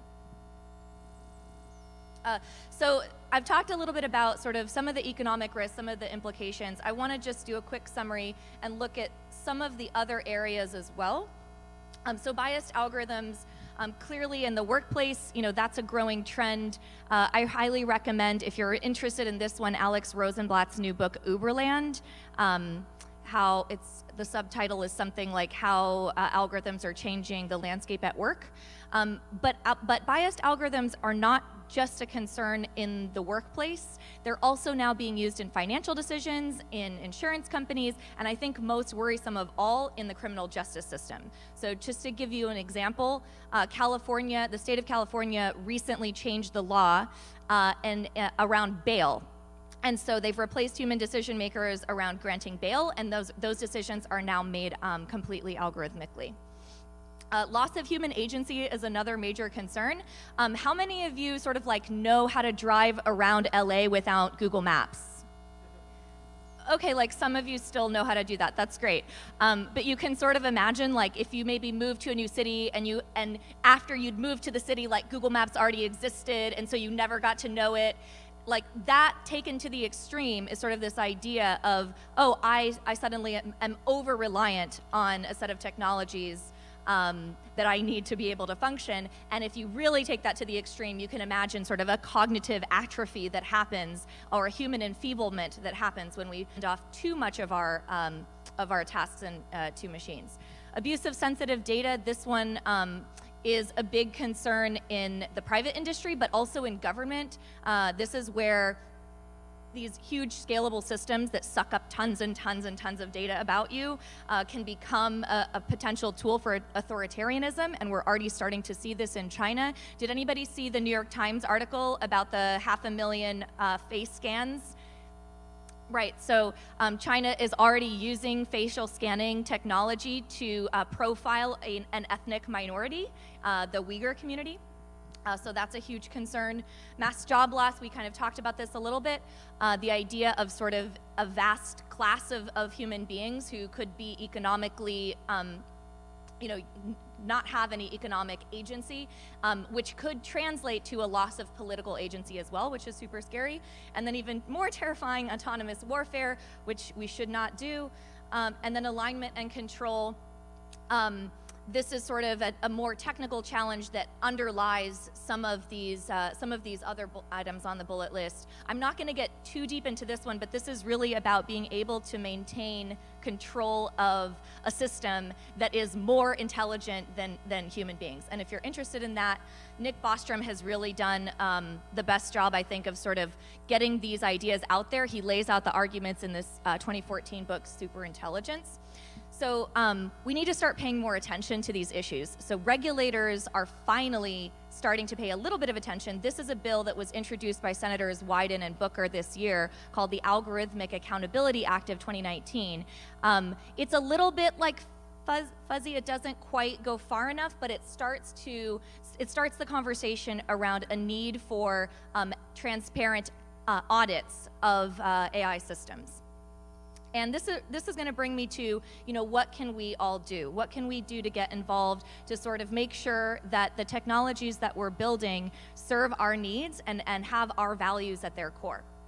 So a few concrete actions, and then I'm going to talk about one in particular. We clearly need a little bit more focus on policy work, so if that's something that you're interested in, I definitely encourage you to get involved. We need to have safety standards for AI R&D and deployment. We definitely need to have some ethical standards and audits, audit processes for companies that are using AI technologies. We need to continue to fund and support AI technical safety research. If you're a student and you're thinking about, what should I do with my life, I would recommend considering studying AI safety and going into this field. We need more good people. The public needs to participate in this conversation. So this is really where this is an invitation to get involved. And I think one of the ways that we need to do that is we need to concretely start to imagine the future that we want, and not just how it can go wrong, but how it can go right, like how it can go really well. And then we can sort of reverse engineer it and think about what are the steps that we need to take to get there. So one of my favorite ways of doing that is through a process called world building. World building is great because it really engages us in all of our senses and all of our types of intelligence. Our rational intelligence, our logical minds, our system 2 thinking, but also our creativity, our system 1, our sort of emotional, social, creative intelligences. And it really brings together the best of science and the best of creativity and art. And I'm going to talk a little bit about, so I think of world building, has anybody read Max Tegmark's book, Life 3.0? Okay, cool. He's awesome.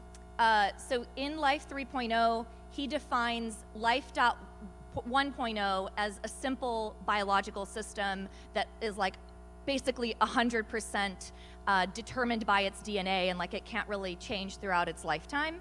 Life 2.0, that's us in this room. We're Life 2.0. We can reprogram our software. We can't do a whole lot for our hardware. Like, I guess there's some, special surgery things that you can do, but for the most part, it's about our minds. It's about we can change the software that's running in our minds, and we can update that and learn and grow. And Life 3.0 is a type of life that is able to reprogram and change both its hardware and its software. And so he's really talking about sort of the idea of artificial life, the idea of life in machines and consciousness in machines, and what is possible with that, and that we shouldn't be sort of carbon chauvinists, and we need to consider that Life 3.0 and to have moral standing as well.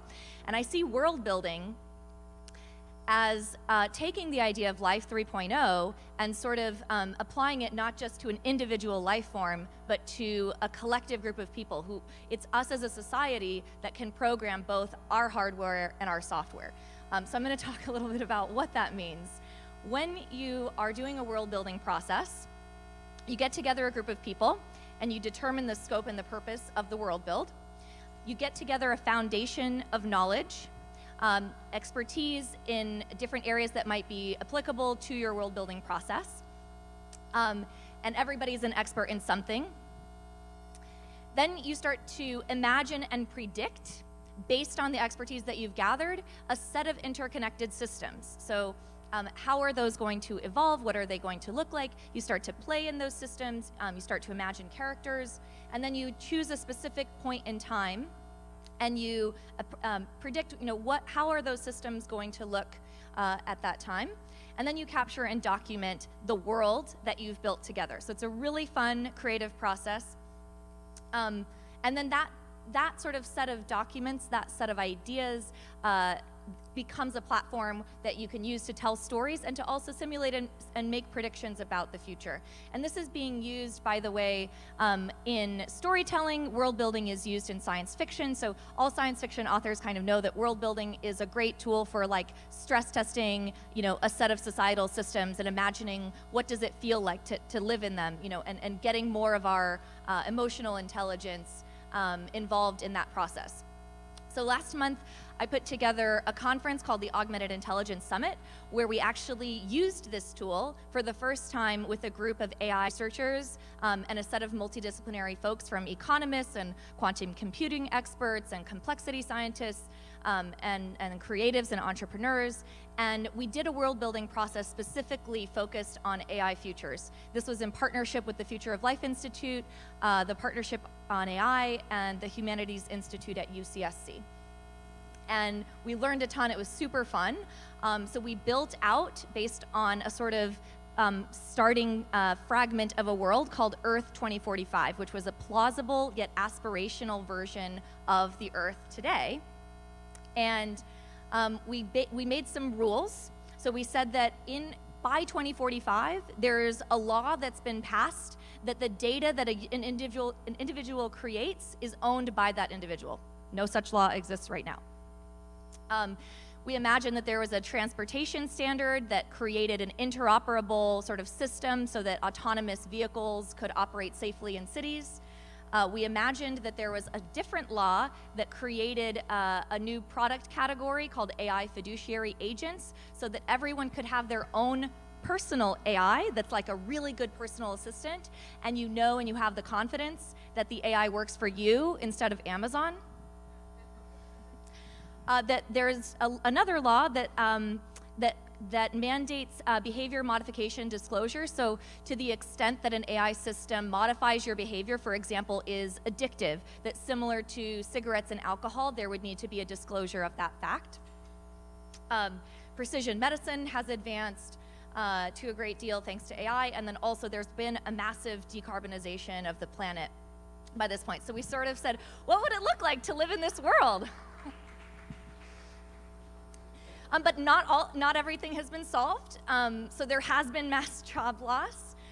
There's an international tension between superpowers around sort of what the future should look like in AI and in governance. The environment has been massively degraded. There's resource pressure. Cyber and physical attacks are still happening. And there's more surveillance than ever before. So this was sort of the setup that we gave to our participants. And then we did some exercises. We did some scenario simulation. We did some sort of war game style exercises. We did character development. We imagined who would live in this world and what would it be like for them. We had world-class presentations from AI researchers, bioengineering, and economics. And then we did some solution generation at the end. And we really said, look at the best parts of Earth 2045. How do we get there? How do we make sure that we're focusing on those parts and that we're taking the right steps to get there and that we're preventing the parts that we don't want to have happen? So I really think, our question is, what is the destination? And if we don't imagine the destination, we absolutely have zero chance of getting there. So the next step is we're working with the Partnership on AI to build a world building kit, and we're working with university partners to bring this process into schools so that college students can go through these workshops and really develop an understanding of AI futures and feel that they have the agency to make an impact and choose how they want to participate in making that future come to life. So if you're interested in being part of a world building process like this, please get in touch with me. I'd love to get you involved. Thank you.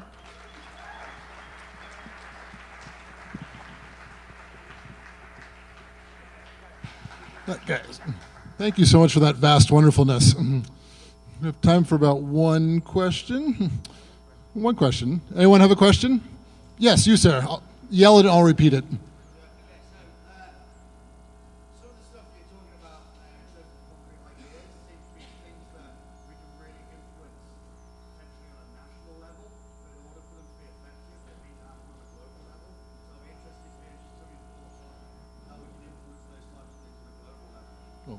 Yeah, the question regards part of her talk was talking about things that we can influence on a national level, but a lot of this tech, a la Facebook, is international in its implications. So what would be the mechanism in which we can influence that? That was the question, more or less? Yeah. I think you're absolutely right. Similar to climate change, it's very obvious that climate change cannot be solved by a single nation. It's a global issue that requires global cooperation. So partnership on AI, just to give one example, is probably one of, if not the largest nonprofit in the field of AI right now, and they have membership from around the world, including some very prominent members from China. And I think that there's sort of a sense that we need to foster international collaboration across,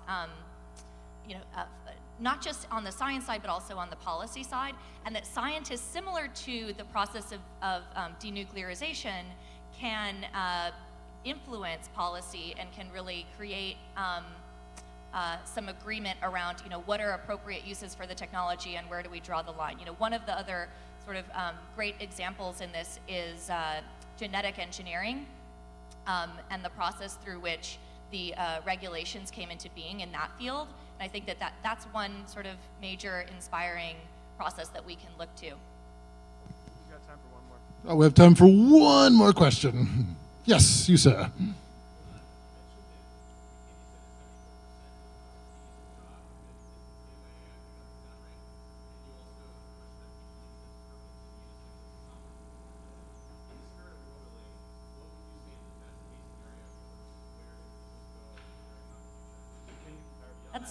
That's such a great question. So the question was, if you couldn't hear, if there is this sort of future that's approaching where a huge percentage of jobs are being automated away and people really need something to do to feel like they have a purpose and meaning, what does that look like? Like, what is the best case scenario?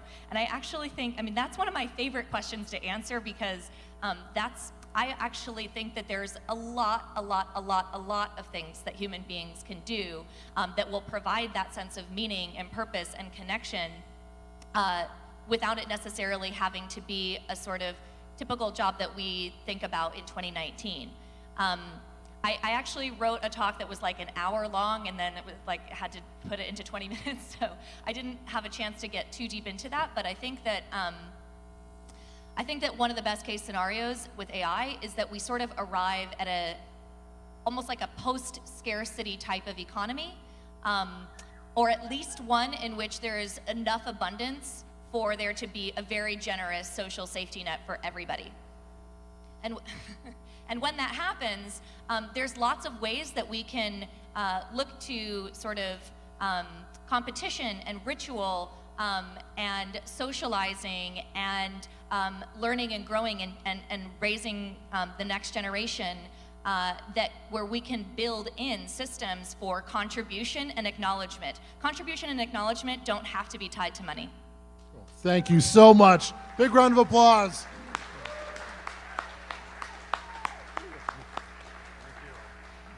Awesome. Now it's time for our speed connecting game. Sarah, are you in the house? Sarah's coming. So one of the things I love about Mindshare is these stories later on of like, oh, I met at Mindshare and we started our company together, or I met my future spouse at Mindshare and now we have children. So the Mindshare becomes this, speaking of seven generations, like something that's going forward literally and helping people form families and companies and realizing their dreams. And so the next portion of that night, that's my highest optimism, but to help facilitate that all, Sarah, Mindshare's Minister of Marvelous, is going to tell us about a speed connecting game. Thank you so much, Sarah. Sure. Hi, everyone. Hi.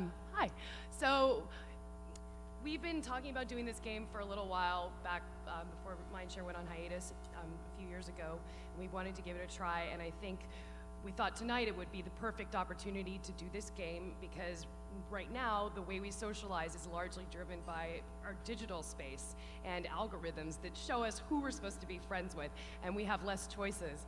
So we are running an experiment tonight called speed friending. It's like speed dating, but with friends. We have a great list of questions to get you talking to each other about what interests you, what you love, and other topics that will hopefully grow your minds together and grow yourselves together. So how this is going to work is we're going to finish the show, give everybody a chance to have a break, and then at a certain point you will hear some conga music, and our lovely mischief people will lead the conga line. If you're interested in the game, please come join. We have room for 12 to 15 people, and then periodically throughout the night, whenever you hear the conga music, come play the game. Thank you. Thank you. Trolls in a conga line. Who could ask for anything more? Cool. So I want everyone to give a round of applause for our volunteers. Mindshare is a passionate work. We thank you for your support, but it takes everyone. So volunteers, raise your hand or pass out right now because you're exhausted. Really appreciate it. I want to thank Cross Campus for giving us this wonderful venue and being so kind and supportive. Organic Dr. Brew, Dulce Vida, thank you so much. Our experiential partners I talked about, and then AILA for wrangling the talent and bringing the noise and making the magic. Go. Go. This is, I think we're on the. Let me see. There's a convergence in the force. Stand by. There we go. For all the wonderful people. There they are. Cool. Thank you so much. And then I want to announce a save the date for August 3rd. We are going to do a Mindshare event themed around robotics. And yeah, you should come for that. So without further ado, please go have a drink, mingle, and we'll resume with the conga line. Oh, one more thing. We're introducing a new feature where we have a skill share board. So we're going to put people who need a skill with people who want a skill. And you can kind of mix and match that way, and more magic should ensue. Thank you again for listening. Thank you, our wonderful presenters. Thank you, thank you, thank you.